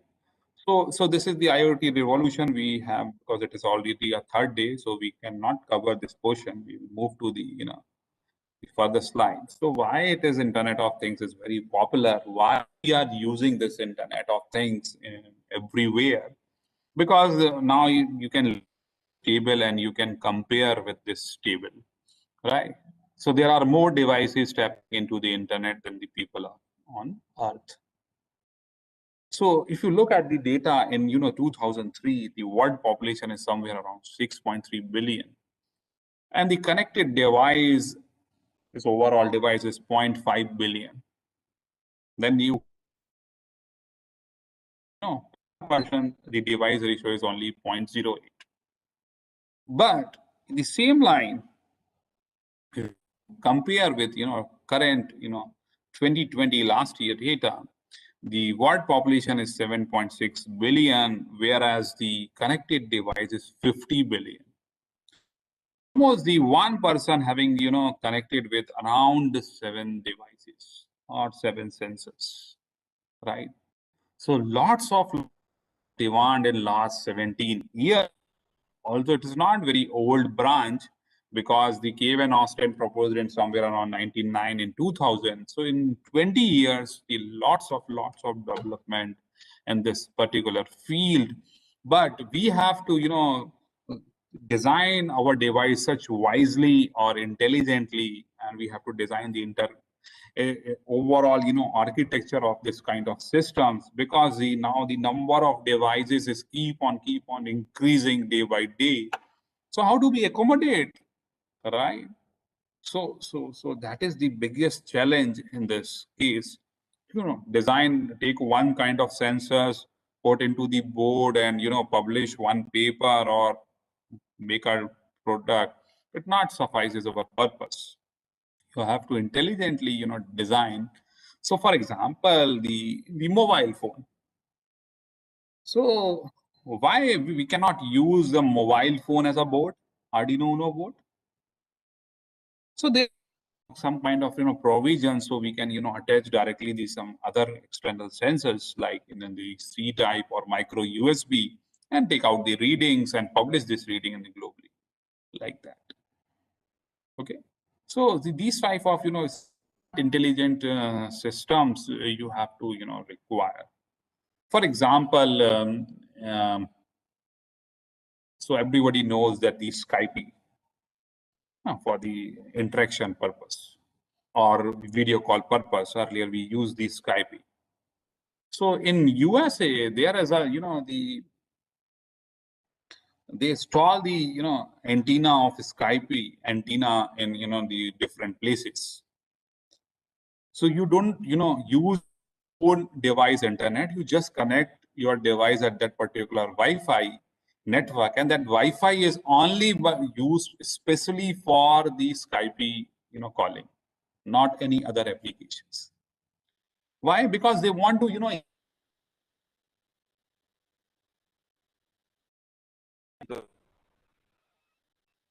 if you visit in the New York City or Times Square, they have the you can access that internet and you can freely connect, right? But that Wi-Fi is only supported for Skype, right? To promote their Skype users, like that. So you have to make an intelligent device right? Like that. So people are, more attractive and they can use that.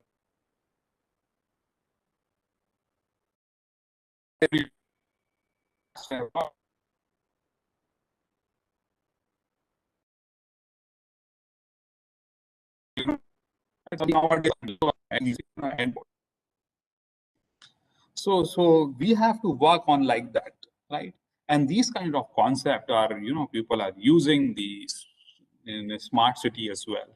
Like in Jaipur itself, they have the, the information about the, speeding of your vehicles and the parking availability, right? So or you can also monitor the, temperature or rainfall or the pollution levels in, every. So they have the monitor, they have the installed, deployed some sensors to make your city is smart. How do you smart? Because based on that predictions or data, they can make our city smart, right? So in 2020, the number of connected devices 50 millions. That's why they have the huge requirement of next 20 years for that IoTs and sensors for it, right? Then I refer one paper and you can work any of the layer of this particular paper. This is very good paper. So this is the paper basically, told as a sensing as a service model for smart cities supported by IoT. So here you can look at the all four blocks. If you look at the first block, that is the sensors and sensor owners. All right. So if you look at this, the burger with Wi-Fi sign, that means it is related to some kind of delivery mechanism, pathfinding, optimal pathfinding, or digital transactions of payments, whatever you can say that. Then the second one is the vending machine or the smart traffic management systems, forecasting or satellite data or different physical monitoring sensors. This is for the construction or the vibrations, or you can say the construction management kind of thing. Of course, no doubt the mobile, and these are smart appliances like how much time your microwave is required, how to operate your microwave from your office, like that kind of things, right? So now we'll start with the fourth layer, sensor data consumer. So I am a consumer, I am an agriculturist, I have a land near Jaipur. I want to do some some kind of farming. So I require some kind of data. What is the weather conditions over there, the temperature, humidity, rainfall, or nearest shop, seed shop, or is there any facility of agriculture instruments nearby? So I required some data. It is not necessary to deploy each kind of sensor or open your agriculture instrument shop for do the farming kind of thing. So you require some sort of sensor data. The sensor data is requested for our nearest extended service provider. What are those? It is just like your mobile operators. They provide the services. So these services, suppose I want the temperature data number one, humidity data number two, rainfall number three, soil soil testing kind of thing number four, and some agriculture instruments number five. So I request for one of the service provider, he having the lots of data. How do you collect that? So the service provider, you ask the data of the sensor publishers, and whatever type of data you want, they can only give you that particular type of data, not the entire data, only whatever data is required. So for example, I required only 5 type of data, so they will send it the only 5 type of data, right? So this is the job of extended service provider. He having the all sort of data. It has the agriculture data, forest data, industrial data, every data is there. So suppose your requirement for farming, suppose somebody is required for the smart city, so they will provide the municipal corporation for that particular data as well. How do we get that data from extended service provider? So extended service provider request to the sensor publisher. What are those? So sensor publisher, suppose I have a one entity, right? So I monitor entire Jaipur temperature. So I request for, different educational institute or government offices, provide me, the hourly temperature data at your area.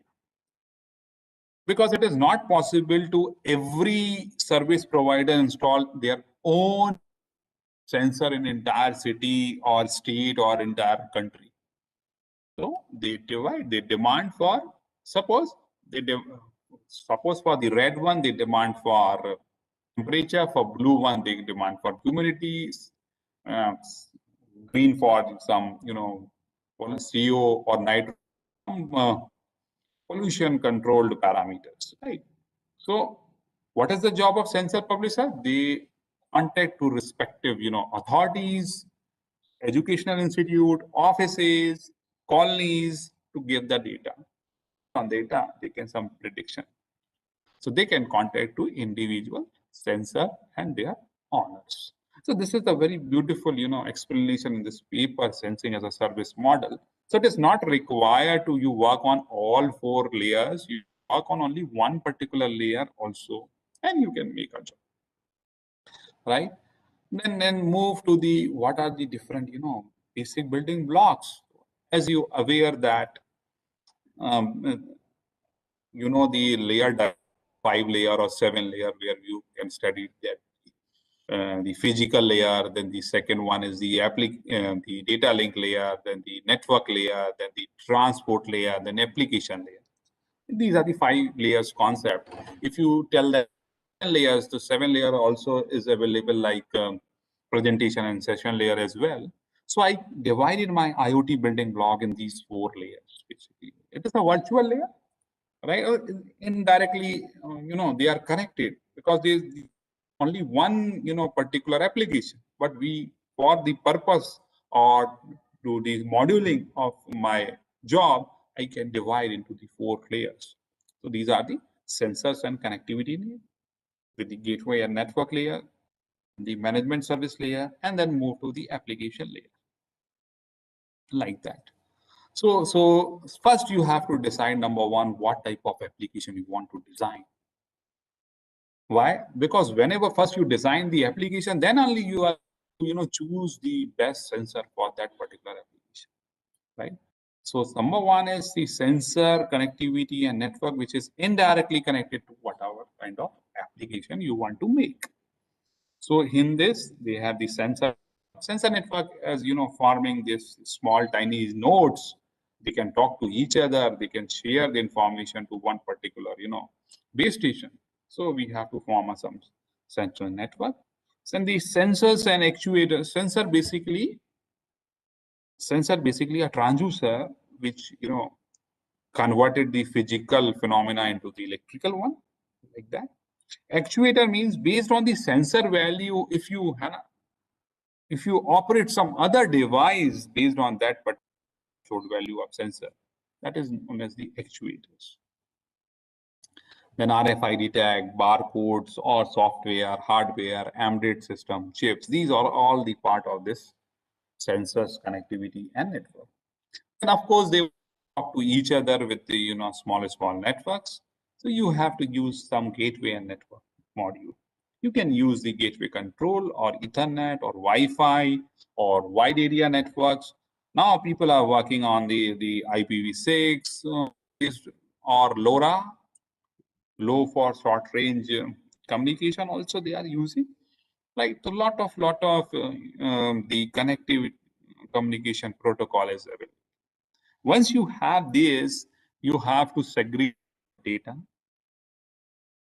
based on your application. What type of data flow management?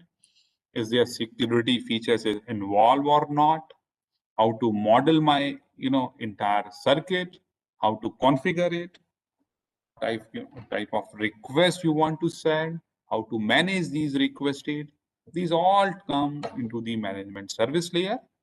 And then finally, you have to make a different applications. So variety of applications, like you can work on healthcare, you can work on people tracking, you can work on retail, surveillance, supply chain, and then the still is open.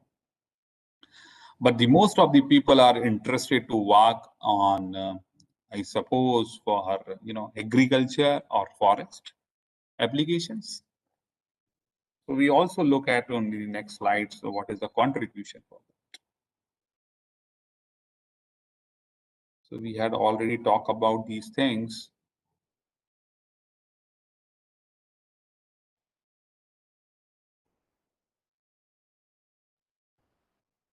Any questions, you can feel free and mute, or you can put into the chat box if you have any questions. Right. So this, I visited one of the website is iotanalytics.com. Wherein I can copy that the top 10 IoT applications in the area in 2020. I'm really surprised that the agriculture is in the 8th position. So number one is the sector is manufacturing or industrial revolution or automation process. So second one is the transportation or mobility, or you can say the car manufacturing. Have you heard about that, the new ad of the MG Hector? Right? So that all the different features you can operate through internet or through smartphone. Then the third is the energy sector, how use the microgrid concept or smart energy meters like that. And then the retail, right, like Big Bazaar, how you can use the RF tag or these kind of things for jobs. Then fifth one is the smart cities. How do we monitor the pollution or traffic control, or how you can provide the services to your citizens like that. Sixth one is the healthcare industry, right? Seventh one is the supply chain management, because we have the the 1.5 our populations. How do we manage? How do we entire infrastructure to manage with the help of supply chain management? Then eighth one is the, of course, the agricultural domain. And the ninth one in the nowadays, the society is equipped with the smart building concept, right? And then the 3% is the other areas. You can, take out any of the, domain, and you can work on that particular domain. And then the conference basically theme this time is in the most of the high-tech conferences is basically digital has been accelerated during the pandemic time. Yes, of course, because the contactless delivery or online orders, right? So it's a lot of boom in the digital, or e-commerce industries. So that has been accelerated during this pandemic. Customer also want to change and take out this advantage. Then the tech vendor were quickly create the tools help during the pandemic. So lots of applications which is related to the either in the healthcare industries or the citizen welfare or e-commerce or the transportation. So a lot of apps and has been created. Of course, the innovation is on the core topic is continuity, like the edge or fog computing, cloud computing, 5G and 6G deployment, etc. And of course, the last point is, as I told you, that is the the ratio is very high per person connected device ratio is very high. So sustainability is the major issue for that. And how do we decompose these devices, because to dispose these battery like that. So a lot of challenges also there for this particular industry as well. Now this is the very important slide, and this is the IoT enablers. How do we correlate with the different sort of technology with the help of this such areas? So I am working in one of my project, right? So my project is not related to the electronics, it's a little bit related to the electrical, but we have to use the interdisciplinary approach. So we have the team of electrical engineer, mechanical engineers, computer science, and electronics engineers. So my my project is currently to predict the health of my transformer. So we assume that I have to, predict the health of the substations transformer. So I assume that in Maharashtra we have 3,000 substations, and each substation comprises of 10 transformers. So 3,000 substation, and each is comprises on the 10. That means 30,000 transformer. So I have to predict the health of 30,000 transformer. As I am not the electrical engineer, but there are a lot of transformer tests. So I studied in my basic electrical subject is open or short circuit test, etc. But there are, apart from that, there are a lot of hundreds of tests on to this transformer. So I have to collect the entire transformer data in the center place. So for head office for this particular Maharashtra is in Pune. So I deployed sensors nearby the transformer or inside the transformer, you can say, or the transformer ratings data we have. So all the data we have to collect, because the test is frequency is different. Some is the every minute we have to perform, some is hourly, daily, weekly basis. So I have lots of data, because 30,000 data, and suppose you have to perform every minute one test. So 24 into 60 reading into 30,000 transformers. So we have lots of data. So I gather all the data, and through cloud computing I upload it and send it to the central server location that is situated in Pune. So we use the sensor network concept in our substation. We use the cloud computing to upload these data. So of course, this we have to collect these sensors data, so we can collect this data wirelessly or wired as well. Once you have all the data, then the data is very big in the number or size, so you can apply the big data concept. You can apply the security concept. And after this, because we want to predict the health of my transformer, so we have to apply the sophisticated technique of AI/ML, right? So you can use these kind of enabling technology into building a IoT application. And of course, no doubt, without sensors and connectivity, you cannot perform, because the things is very important. Is implementation is sensors. And of course, the internet, you have some sort of connectivity, maybe RFID or Zigbee, Wi-Fi, cellular connectivity, or IPv6 based low personal area network, or long to short range of LoRa. So you can use any of the enabling technology, and it is not necessary you have comfortable with all the trust. You can work on only one particular area, and you can consult with your colleagues or friends to make a big product or prototype. So these are the very important nowadays. So people are either work on IoT or machine. That's why, because data is very voluminous, very huge. So these are the very important as IoT enablers. Now moving to the also very hot topic nowadays is Industry 4.0. So it is a 4.0 is a subset of the fourth industrial revolution, right? Which are normally classified as an industry, such as smart cities, for instance. Right. So initially, the society industry 1.0 come into the picture. It is launched by the German people to automatize their factory or the process in somewhere around 1926. Right.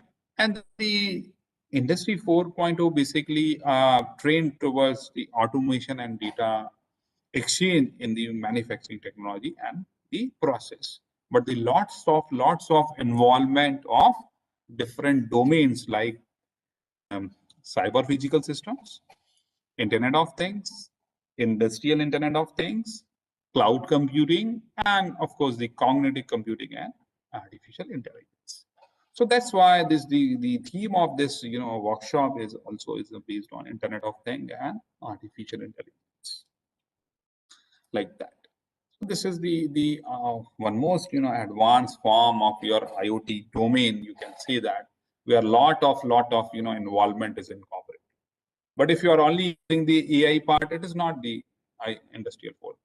If you include these 5 major items, then you can say that I am working on the industry 4.0. Then the very good example of society 5.0. As I told you, the sustainability is the major issue, right? And in terms of the mass production, in terms of the resource utilization, in terms of the natural environment related. So the Japan has, in the 5th science and technology basic plan, they proposed the society 5.0 to balance the human society, because everyone is now are very much involved in this sensors or internet, or you can say it's become a part of their life. So how do we create a distance between these? So they have proposed the society 5.0, right? So in this society, basically we have to reduce the number of connecting devices, and propose the smart architectures like that.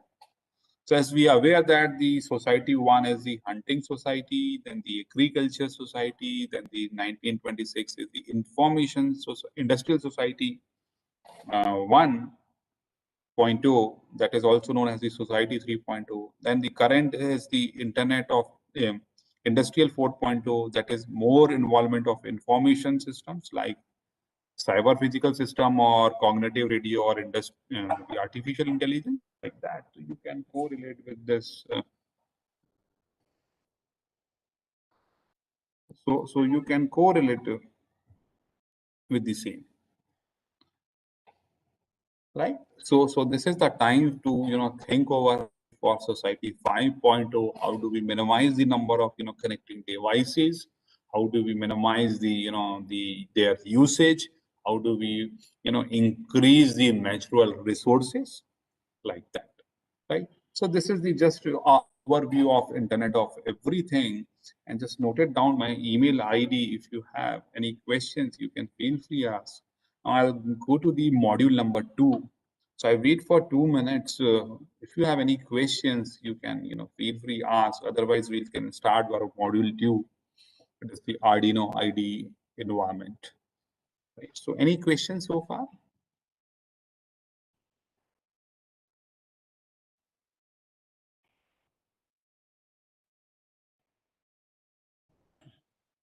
Yes, please participant any of the query that you have, whatever sir has covered so far, so that he can switch over to the next, topic.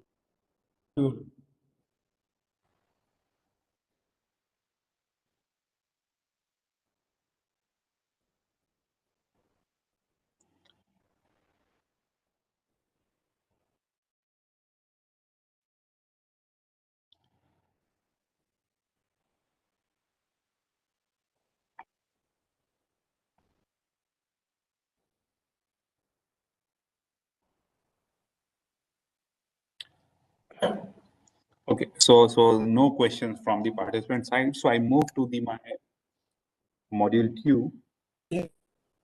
Yes, sir. Yeah. So I hope my screen is visible to all. Right. So basically, when we incorporate or when we design some sort of application, so we are working on either in the Arduino board or Raspberry Pi. So because this is very easy to interface, just plug and play with the Arduino board. That's why the most of the student the Arduino board. But my suggestion is, if you want to make some sort of applications, you can start working on Raspberry Pi. It's a very powerful board. You can also run and Ubuntu itself and that small board, right? So my request is, if you hardcore work on this field, So many of us already work on, Raspberry Pi, but if you are not, you can start with this Arduino. You can develop your interest and then move to the Raspberry Pi. So this is the Arduino Uno board. I can demonstrate with, 2 or 3 applications, and then we'll move to the, the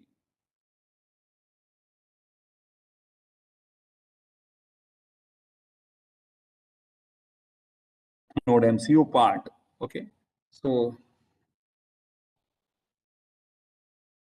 I have a lot of sensors, but due to the time, I can only demonstrate or 2 or 3 sensors.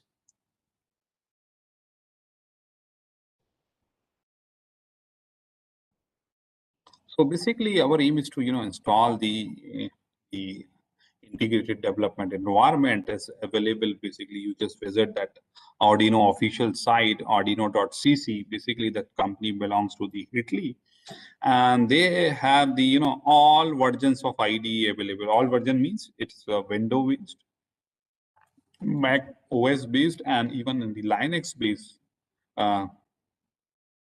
IDE is available. So here this the demonstration is only for the Windows PC, right? So those who are having the OS or Linux environment, they can download respective IDE and just click on the latest one and you can download, right? So once you download this, I can tell you.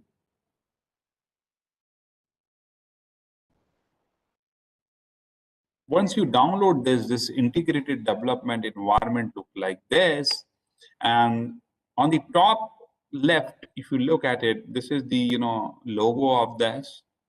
This is the vertical, you can say the horizontal 8 with minus plus sign, right? This is the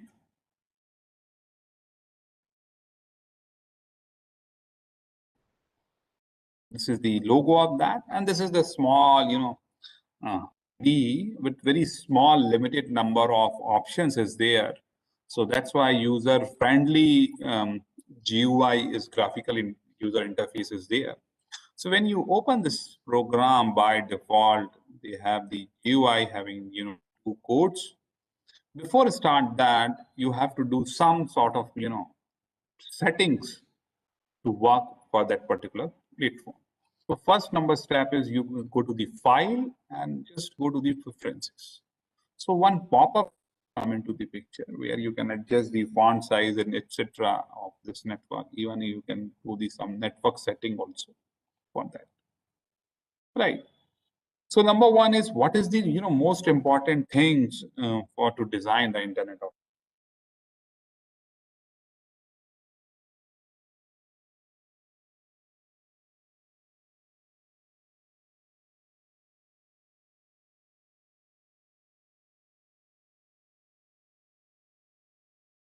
something, right? So board and the sensors, right? So basically sensors sensing the physical quantity converted into the electrical signals, and with the help of this board we can acquire the signal and receive some desktop or some smartphone, and through internet we can publish my data globally. So small applications, for example, we want to measure the temperature or display the temperature. So you required one temperature sensor, one board, and one display unit. That's it. So because this is the IDE integrated development environment belongs to the Arduino, so directly supported all the Arduino family boards and respective sensors.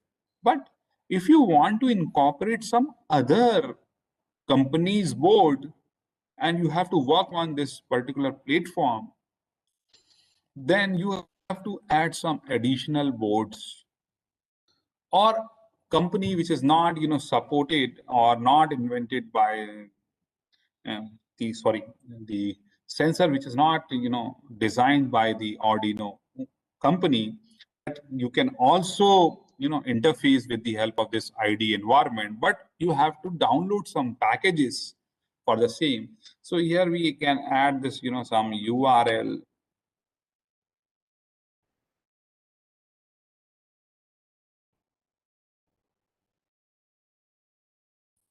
this URL, this is nothing but it is your JSON file.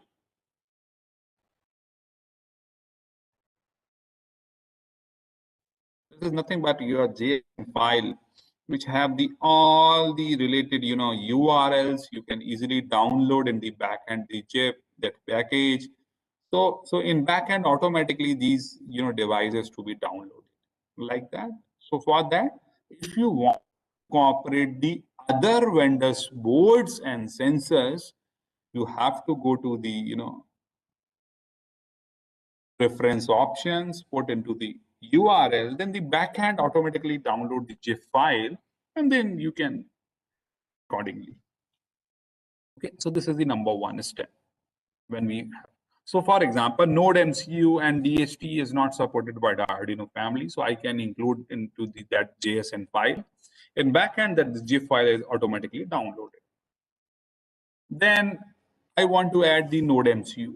So initially there is no Node MCU board is available. So we do one thing, we can do one thing. We just go to the board and click on the board manager. This step is what? To add the other vendor board like Node MCU, right? So here can, open the board manager and I write the ESP.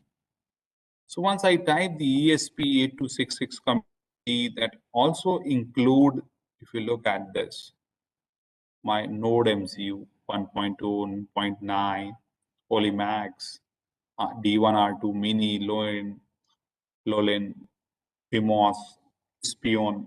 There are a lot of sensors in this ESP8266 community. So I have already installed in this 2.7.4. If you want, you can update this version or you can later on this version like that. So for example, this version is installed. So the latest version available, you can install it, whatever the latest version you want to install. All right. So this is for what? This is basically for my to include the board. So what is the step? You go to the tools, you go to the board, you go to the board manager, type respective board. If it is supported in your JSON file, it is already downloaded in this. You have to install onto this. So this process is for once you complete the process, now the same process you have to work on for the sensors as well.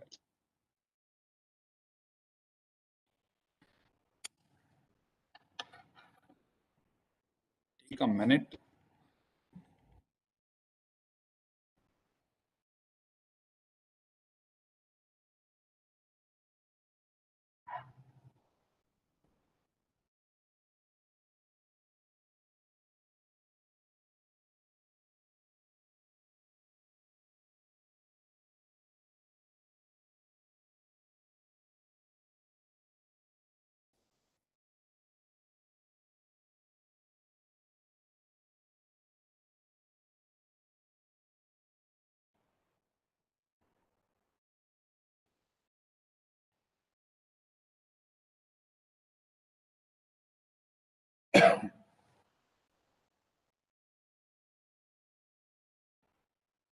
Okay, so this process now done. Now go to once the board part is over, now we want to include some sensors part also. So for sensors, you have to go to the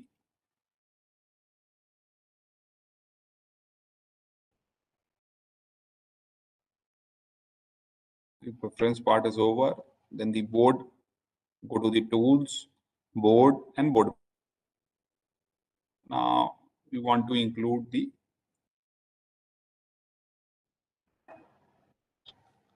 so go to the third option, that is sketch, and include library. There is an option called manage library. This is for to include the other vendors sensors or actuators. You go to the sketch and then include the library, and whatever the library you want.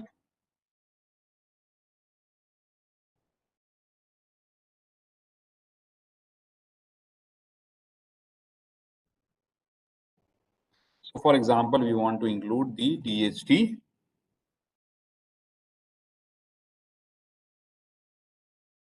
11 sensors. So this is the DSP sensor library, which include the DST11 or all. So for example, this is the DS for ESP8266 version. So I can just choose this and you can install it easily, right? The latest version is already installed for DST sensors, right? So what is the questions? What is denormalization? Where we can, I don't. So I can discuss, Mukesh sir, we'll discuss in later. I don't know what context you want to discuss with what is denorm.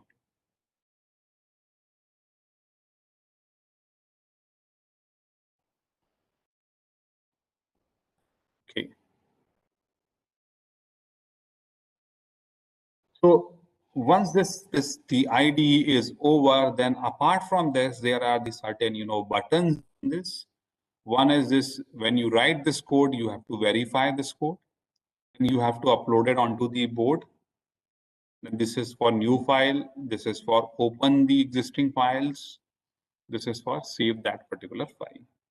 Apart from these 5 icons, there is one more icon on the top right corner. This is the serial monitor, because board is not connected, so that open is not open. Because what happened when you connect some sensors to the board, but how to see the reading, whether my board is working or my sensor is working properly or not. So how can verify that? So we can do one thing in board manage or the serial monitor. We can do one thing. We can just whatever the reading is fetched by the sensors, we can directly look at onto our desktop. So that purpose we use the serial monitor, right? And so the tab is files, edit, sketch, tools, help. And then also very big community of Arduino sensors. You can just use this, they can immediately reply for the same. So please don't expert with this programming part. Whatever you want to achieve, you can try to develop this small code and then leave it, right? Because our aim is to design that particular application. And lot of if you go to the file and examples, a lot of examples is there. So I also copied the same and then try to make the small applications like that. And also you can Google, you can find out the different repository where you can directly download the, and just because our aim is to interface and actuate some other device with the help of these codes, right? Okay. And then after this, the GUI, very interesting part is we have only 2. One is as you mentioned, that setup. Whatever the setup, which pin of board is connected to sensor, which output pin is connected, which input pin is connected, like all the information you can put here. And how much durations you want to fetch the data. So are you doing the sampling, or you can say the retrieve the data every minute or every hour or every day? What is its frequency? You can put into the loop. This loop is continuously running, or you can say infinitely time running that particular loop, right? So this is the all about the GUI. Now try to make one application. All right. So before start the application, I can move to my module 3, where we'll little bit talk about the board also, right?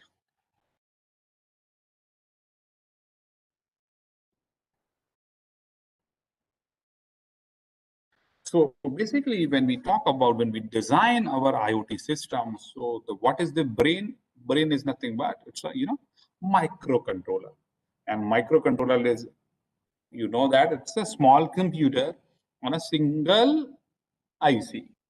Right, as I told you, if you use the Raspberry Pi, you can directly install your Linux or Ubuntu operating system of that small board. Just connect to the this monitor. You can look at that and connect the external keyboard and mouse, you can operate your operating system with the help of the small powerful board. So the commonly used microcontrollers are Arduino, Raspberry Pi, Node MCU, ARM7, Beagle boards, DSP processors, and many more, right? For as an education point of view or the small coding point of view and cost effectiveness, we work on, I can demonstrate the Arduino and Node MCU environment. So this is the Arduino Uno board as I, showed during my, right? So this is the Arduino Uno board and it is consists of basically, in the bottom, if we start that, we have some analog pins A0 to A5. So 6 analog pins is there. Apart from this, we have the digital pin from 2 to 30. If you look at this pin number 3, 5, 6, 10, 9, 10, 11, that the sign, tilted sign, that is for that also support the pulse width modulation. Then the serial communication, this is pin number 1 is transmission and pin number 0 for receiver. And bottom you have, if you look at this, we have the output voltages for voltage requirement to operate that sensors. You can also give in through this voltage. That is, we have the provision for 3.3 and 5 volt as well. We have reset pin, IO reference pin, ground pin. So we have total 3 ground pin. And also we can apply these input voltages. And surprisingly, this is the digital pin 1, 2 to 13, and this is the analog pin A0. A0 is not indicate the analog pin, it is indicated its hexadecimal address also. Same time it is also give the hexadecimal address. So A0 pin hexadecimal address A0, like that. Apart from that, this is the microcontroller, and you can also give the supply voltage of this particular board by the DC male jack, or you can use the some like that micro USB cable. Sorry, type B USB cable. It's a bigger one, not the micro USB. It's a bigger one cable. And on the red, this is the reset button is there, right? So the overall, introduction about the Arduino Uno board. So try to integrate 1 or 2 sensors, right? Then Node MCU board is very powerful. Why? Because there is no communication mechanism in this. You have to externally integrate some Wi-Fi module or some GSM module in this particular board. But the beauty of this Node MCU board is it's a ESP8266, a Wi-Fi enabled system on chip module is there. Right. Also, the size is small as compared to the Arduino Uno. This is a very small in size as compared to Arduino Uno board. But on the top, they have the support of Wi-Fi pins. So the less number of analog and digital pins and some advantage. Look at this. So obviously the small board to low energy consumption, integrated support with Wi-Fi network, reduced size on board, low cost. Same time, need to learn new language and ID because it's not the family of Arduino board, and then the less pin out is there. So this is the example. In the center, we have the inbuilt, integrated SoC with, Wi-Fi 8 ESP8266 module is there.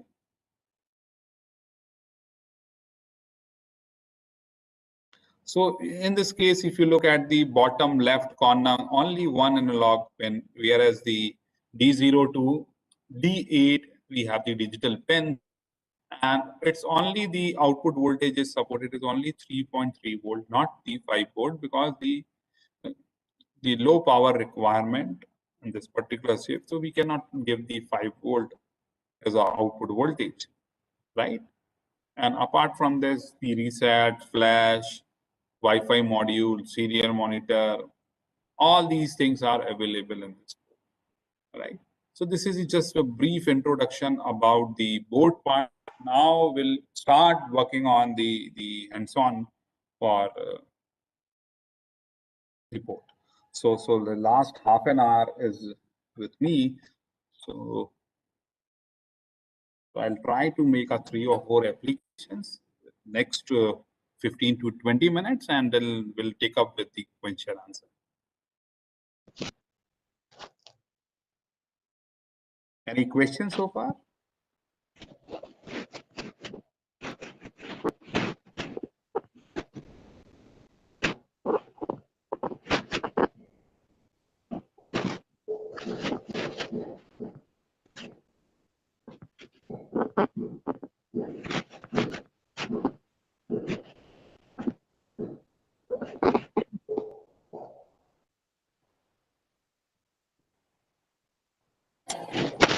So number one figure is based on the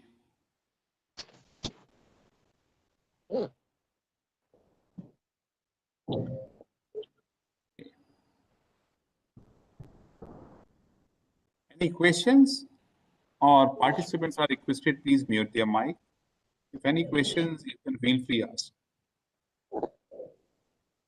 Thank you.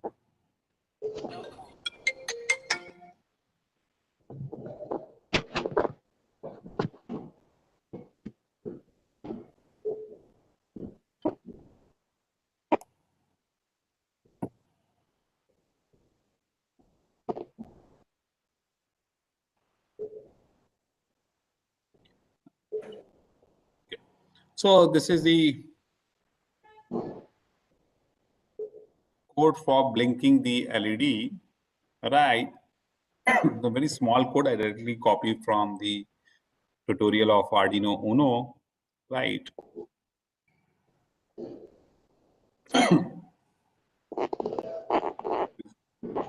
So in this case, if you look at, I just want to blink my LED. So I required, what are the components? I required the board, Arduino Uno board, one LED.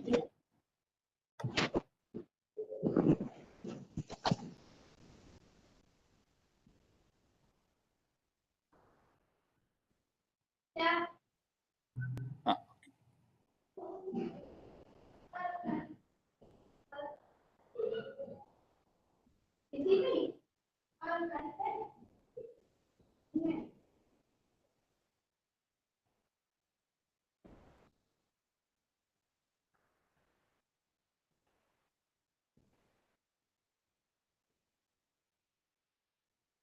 okay. So basically I have to blink the LED, so I just required only one LED and this Arduino board and one type B connectivity. Okay,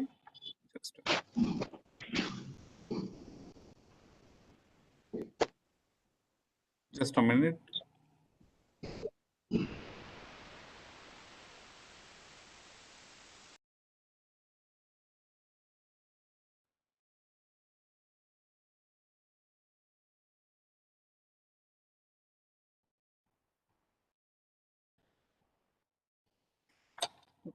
So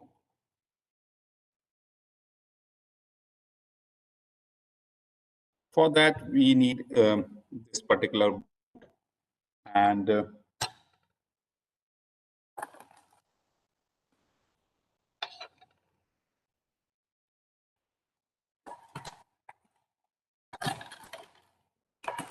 one LED, that's it, and the connect type B USB, right? So number one is we have to set up. So pin mode 3, because it is the output, I have to glow the LED. So the pin mode type is, output, either output or input. So I define as output and connected with these pin numbers 1, 3, 13. This is basically for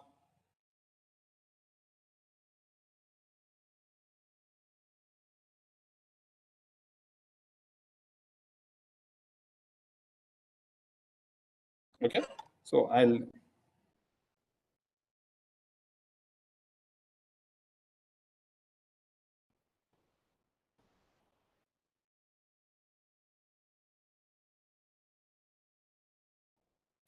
just connect my pin number 13 and LED with ground, right?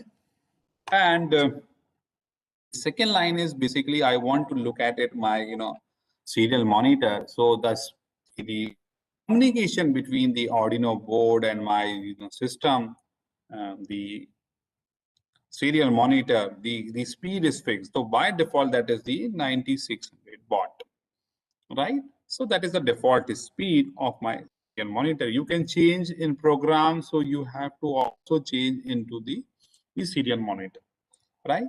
Then I have digital write is a command. Initially, we do the high. High means turn on the LED. The same point I have to print onto my serial monitor. Then delayed 5000 means here this is in the millisecond. So 5000 millisecond means 5 seconds. So it is the no command is executed till 5 seconds. Then the next line is executed is now digital write. 13 is low. Low means turn off my LED. The same thing I have to print and wait for 3 seconds, and this is continuously infinite time this code is running. This is a very small code. So now I'll try to connect my auto mode. So what are the steps to execute? Number one step is whether this my board is the part of Arduino family or not. Number one, you have to check, right? So yes, of course, it is a part of the Arduino Uno family because I am using the Arduino board itself. So first you go to the tool, go to the board and select the Arduino Uno board. So I select my board is Arduino Uno. In the bottom, right? Okay. So in the bottom corner, there's a Arduino Uno COM6 port. So you also select the port. It is Arduino Uno port is now COM3. Two things you have to set. One is the type of board and one what USB port you have connected device is the communication. So yeah, these two things you have to fix. Once you fix, you have to first verify your code, whether I have write the right code or wrong code. If any error, you can rectify it. Right? It takes some time. So I successfully connect my code. So here if you look at this, the compilation is done successfully. Now I can upload my code onto my Arduino board.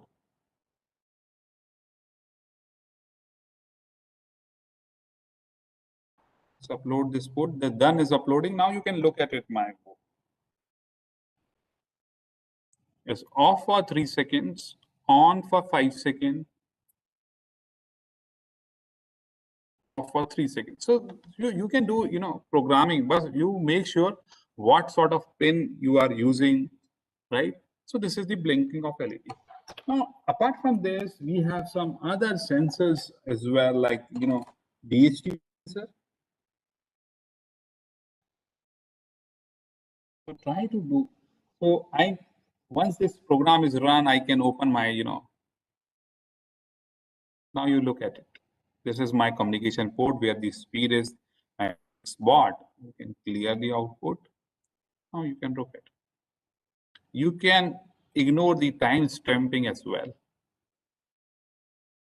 So high, low, then you can monitor it. Right? Now the step is a little bit higher. Now I want to introduce, I have to, this is the DHT sensors. Now I have to incorporate the DHT sensors, right? I can show you the diagram and then we'll move further.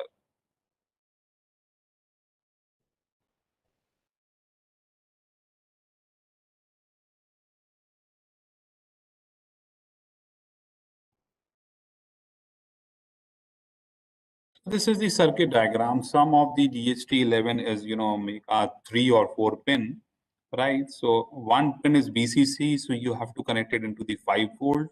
One pin is in data pin, then one pin is connected to the ground like this, right?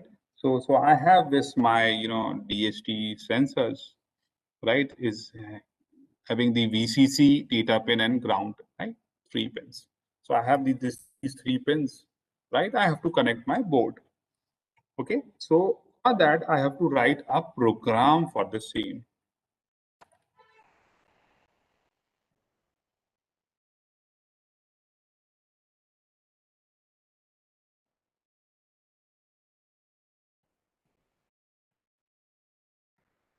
So this is the DST, 11 sensors, right? Now this Arduino is supported by the Arduino environment, but the DHT11 is not supported by the. I have to use the some header file of DHT11. So I just go to this, include library of my DHT11, whatever sensors you can write, and just click on that. All the libraries successfully included. Right? In this case, if you look at this, I have already defined before the setup DHT pin A0. So it connected with the analog pin A0, right? And because this DHT sensor will give you the two reading, temperature as well as humidity. So I assume that the two variable, humidity value and temperature, initially we set the 0 value. This command for these serial monitoring. Pin mode output A0 is output. So the pin mode is connected to, what? Pin mode is connected to the A0 pin, and then one pin is in BCC, one pin is in ground. In just a moment, I'll just prepare the circuit. DHT.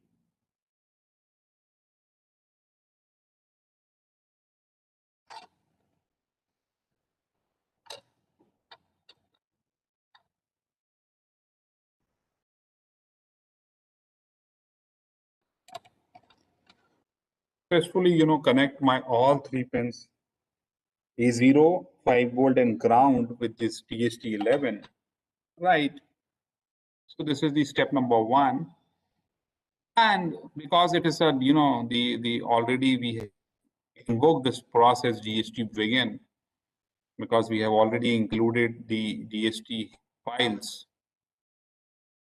right?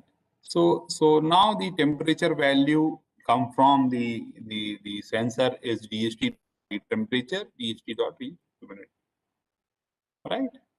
And also we have to print these values into the serial monitor. So this is command for serial monitor, and every 2 seconds it fetches the, right, like this. So this is the command, this is the program. So I have to upload onto the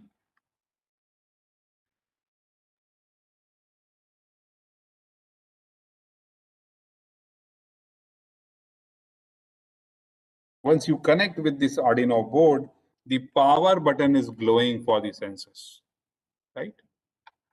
So uploading is done, but I don't know whether my sensor is working or my board is working or not. There is no display unit as such. So I do one thing. I can open my serial monitor. So here you can look at this current temperature and humidity. Okay.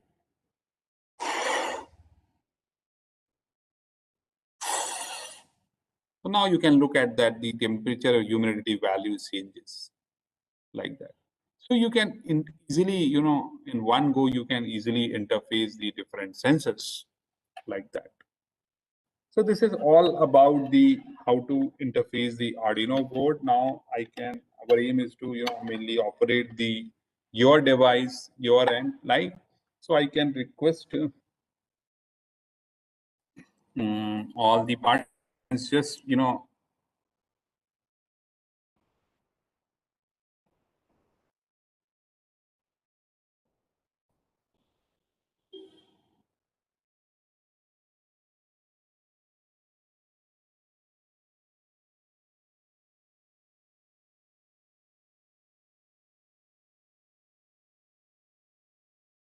now I request all the participants now, instead of this, I can move to the program where you can operate device at your end. So I request all the participants just download this Blink app quickly.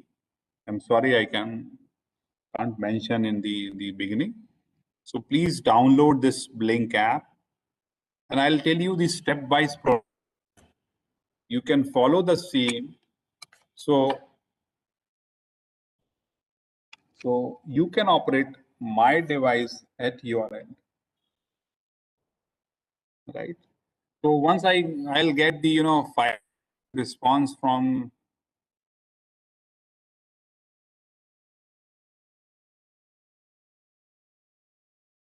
one question from the person, which type of sensors we can use, which type, maybe the of basically broad category is analog and digital sensors. So whatever the sensors which have the power requirement of either 3.3 or 5 volt, you can connect and plug, and whatever the sensor is supported by this development environment, you can interface and take out the readings, like the sound sensor, pressure sensor, DHT sensors, humidity sensors, soil moisture sensors.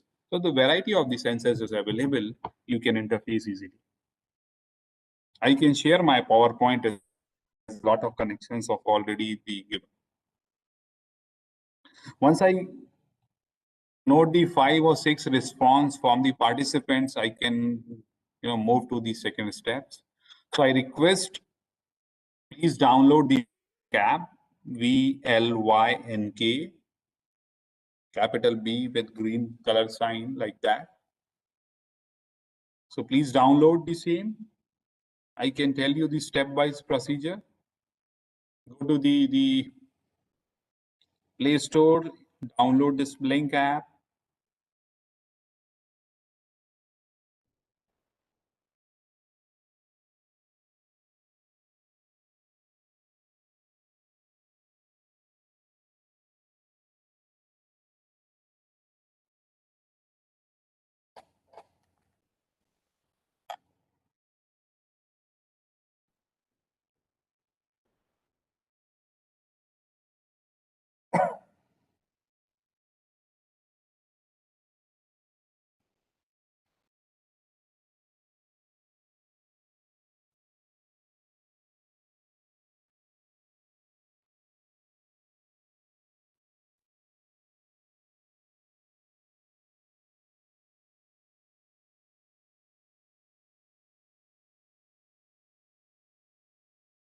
Okay, so meanwhile, we can do one application, right?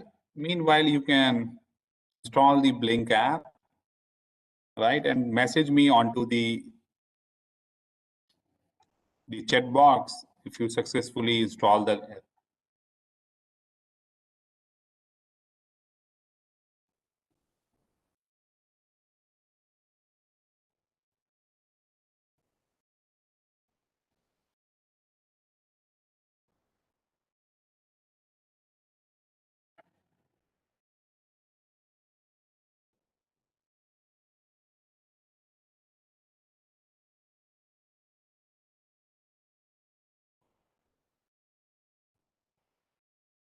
So I got only one response.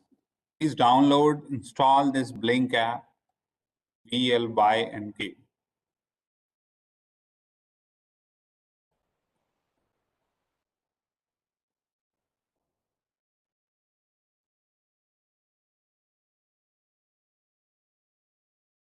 Okay, good. I got 2 response.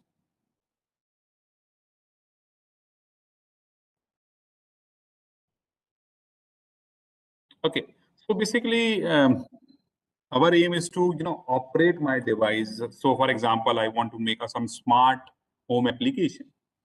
So here I can use the Node MCU, because Node MCU is the ESP8266 on there. So from my mobile phone, I can operate the LED of this particular port,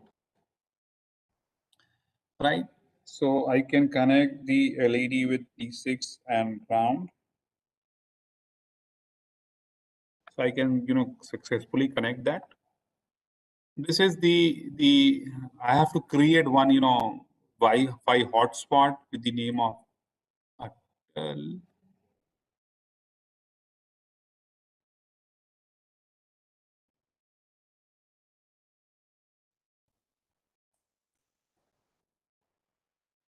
create one hotspot, and I have just, from my mobile phone, I have write some, HTML code to create one small toggle button. So I can press, then the LED is glowing, and otherwise LED is not glowing like that. So I just simply upload that particular code.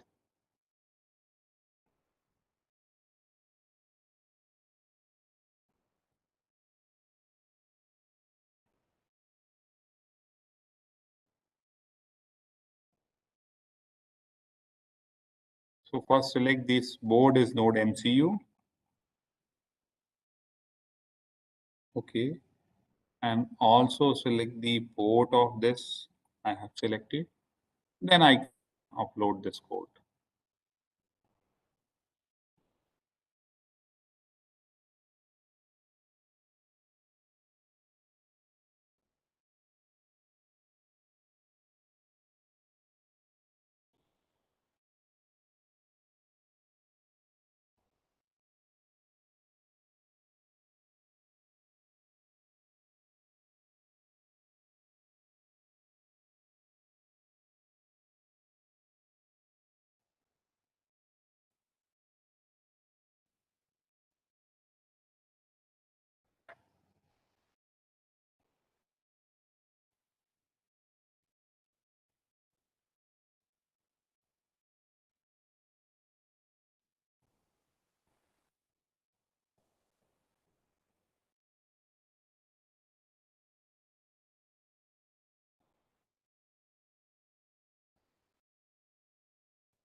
So I try to connect this hotspot Shankara to my mobile phone. Also, it don't have the internet facility because this Wi-Fi hotspot is created by ESP826 module. So that module is now successfully, created, but the LED is not glowing. Once you have this connected to my hotspot, that name is Shankara, then I do one thing. I have to go to the web browser and type the command. What is the command? The address is for this particular node MCU is 192.168.4.1. Once you type this,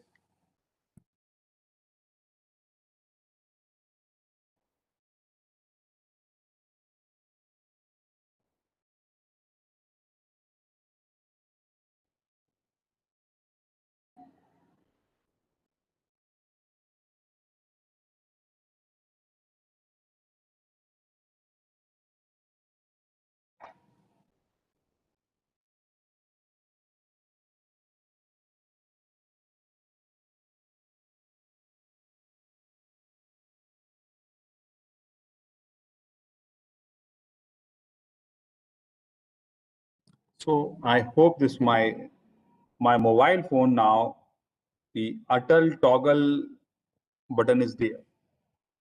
So when I press this button, my LED is off. When I press this button.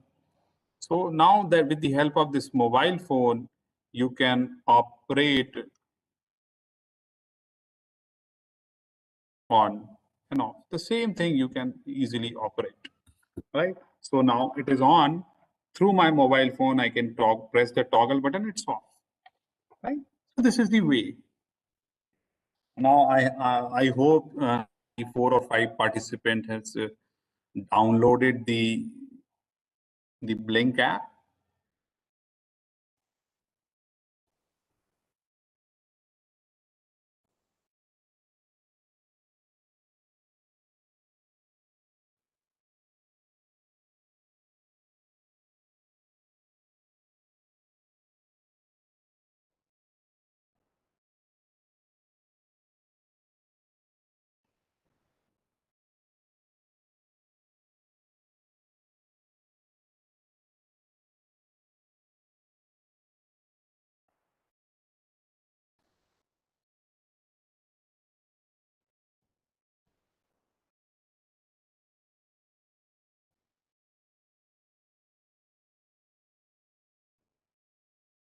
Okay, so I request please follow the steps for the same, right?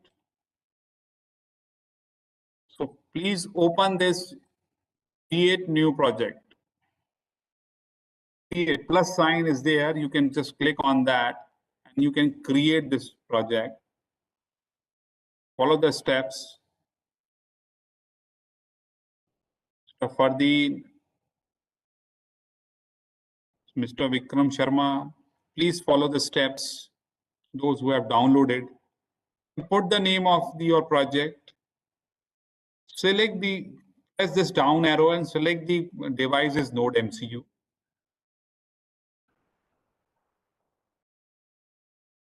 Click select the connection type because node MCU is consist of Wi-Fi. So Wi-Fi, press the create button. Once you press the create button, then the one authentication login code is sent to your registered email ID, right?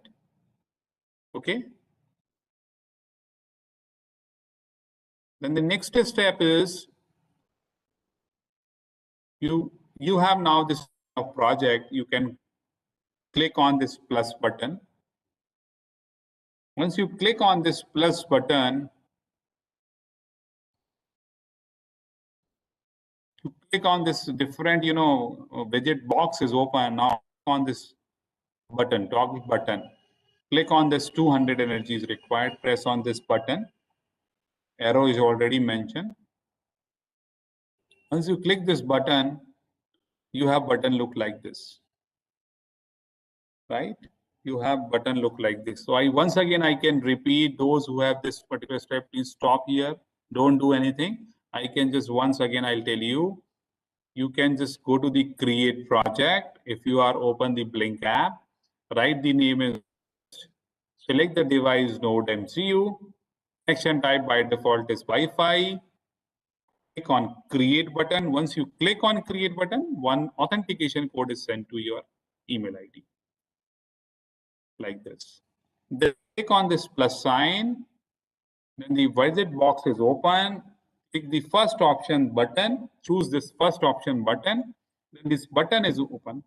Now click on this button. Right? So once you click on this button, there is a button setting is open. Now remember one important thing is in this case we have do one thing. Instead of this output, you click this number and select as D6. In program we have D6. So click on D0, scroll down, select this pin D6, change the mode, push to switch, change the mode, push to switch, that's it. And click on this back arrow after the select this button. So you have the button name is LED, output pin is D6 because I have connected the LED in D6 because the D0 is very far. So D6 type mode is switch, click on this back arrow. Okay. I think where the name is written D6. Once you have button D6, how many of you got this D6 button here?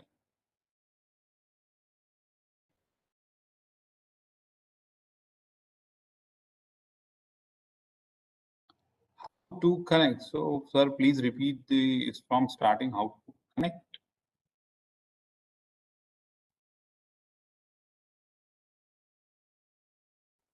I hope everyone is in this particular step. Please do it fast because it's already 2 o'clock. I know you people are hungry. You just write the project name test, select the device node MCU, connection type is Wi-Fi, click on create button. Then one authentication code is send it to your registered email ID. Leave it for the day. Then click on this plus button sign. Once you click on this plus sign, you have different widgets open. You can click this button, then this is open. Click on this off, then the button setting button setting is open. Once you have the button setting, you can change this LED. Then you can also click on output pin. If you click on this output pin, you have to select the pin D6. Once you select the D6, you change the mode, push to switch. Click on this back arrow, then your name is LED with D6. I think you all are here. Now, if you are here, you please share your authentication code, which is available in your inbox. Please paste it on chat box. I can consider only the particular string because you have to operate my device. So please share the string, complete string into the chat box. Whosoever is, put into the chat box, I can take it and run this code accordingly. Please, I request once again,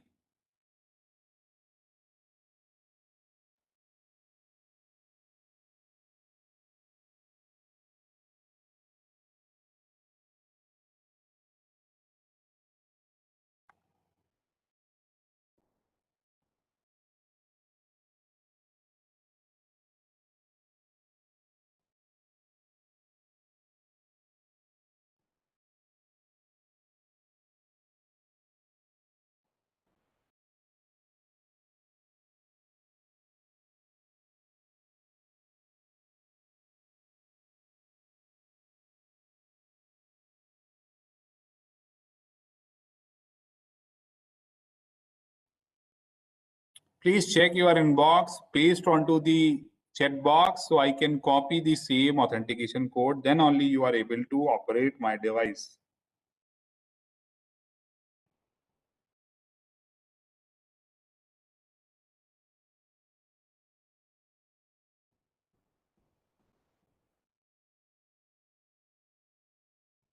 Like this, you have the authentication code. Please share it.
Okay, so I paste one of the participants' string onto this and try to, create my mobile hotspot. We can talk to the Node MCU device, right? So I give all my authentication code here.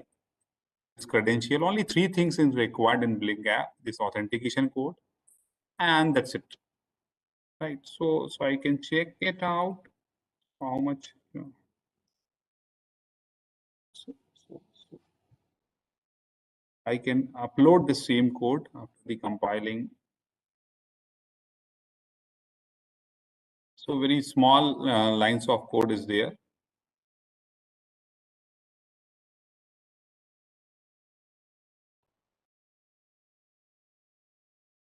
It take only 1 minute. Yes.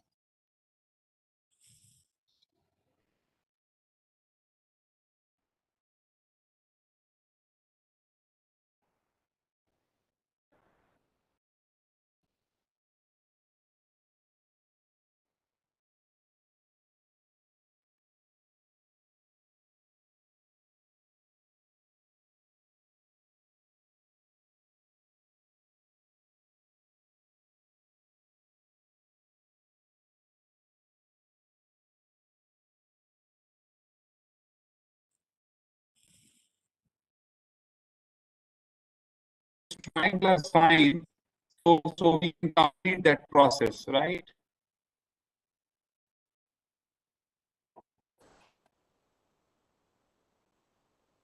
Now trying.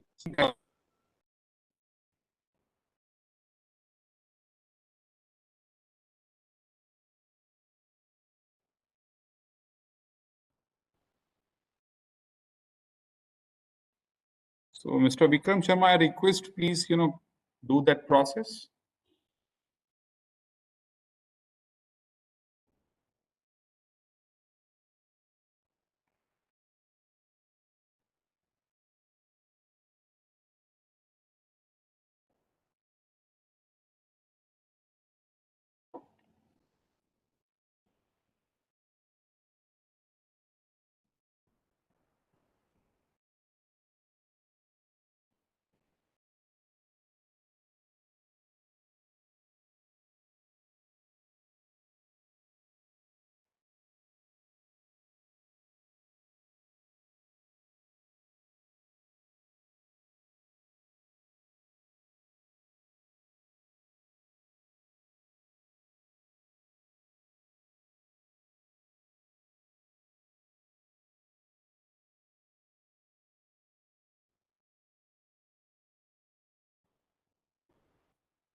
So due to some connectivity, I am able to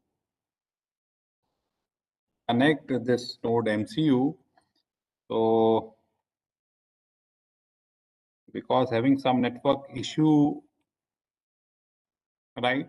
So after this step, you do one thing. I can demonstrate. Once you select this, then this window is connecting to my iPhone, and then this window is appear. Once this window is appear, that means you have successfully connected that device. Then do one thing. From this device blink app of this button D6, you can press on and off, and then you can easily, operate my device. So this is the just, presentations, how you can use this, for a smart home automation process like that. So this is from my side. Now, if you have any questions so far, please feel free, you can ask. Sorry, I'll take the 10 or 15 minute extra. I'm really sorry for that. And thank you all the, It's all right, sir. coordinators and the faculty members. So now I am for the any questions on your side. So participants, if you have any questions, please raise. Sir is open to receive your.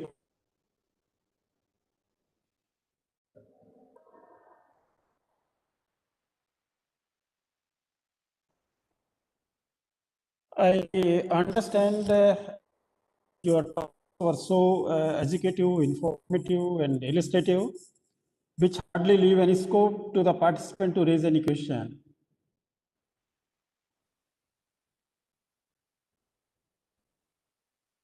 Thank you, sir. Thank you. Yes. So, I hear you, sir. Thank you. Thank you very much. The topic. Okay. Should we? Yes, yes. Sure. Thank you very much from my side. Yeah. Okay. And I'll share all the yes, all the yes. data. Thank you, sir. Thank you. Yeah. Sir. Okay. It's nice of you. So the instruction to the part tomorrow session will also start at usual at the same time, that is 10 o'clock, and second sessions at 12:30. So tomorrow sessions 10 o'clock first sessions and second session at 12:30. So thank you to all the participants.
Gas भरा हुआ गुब्बारा था वो हुआ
तो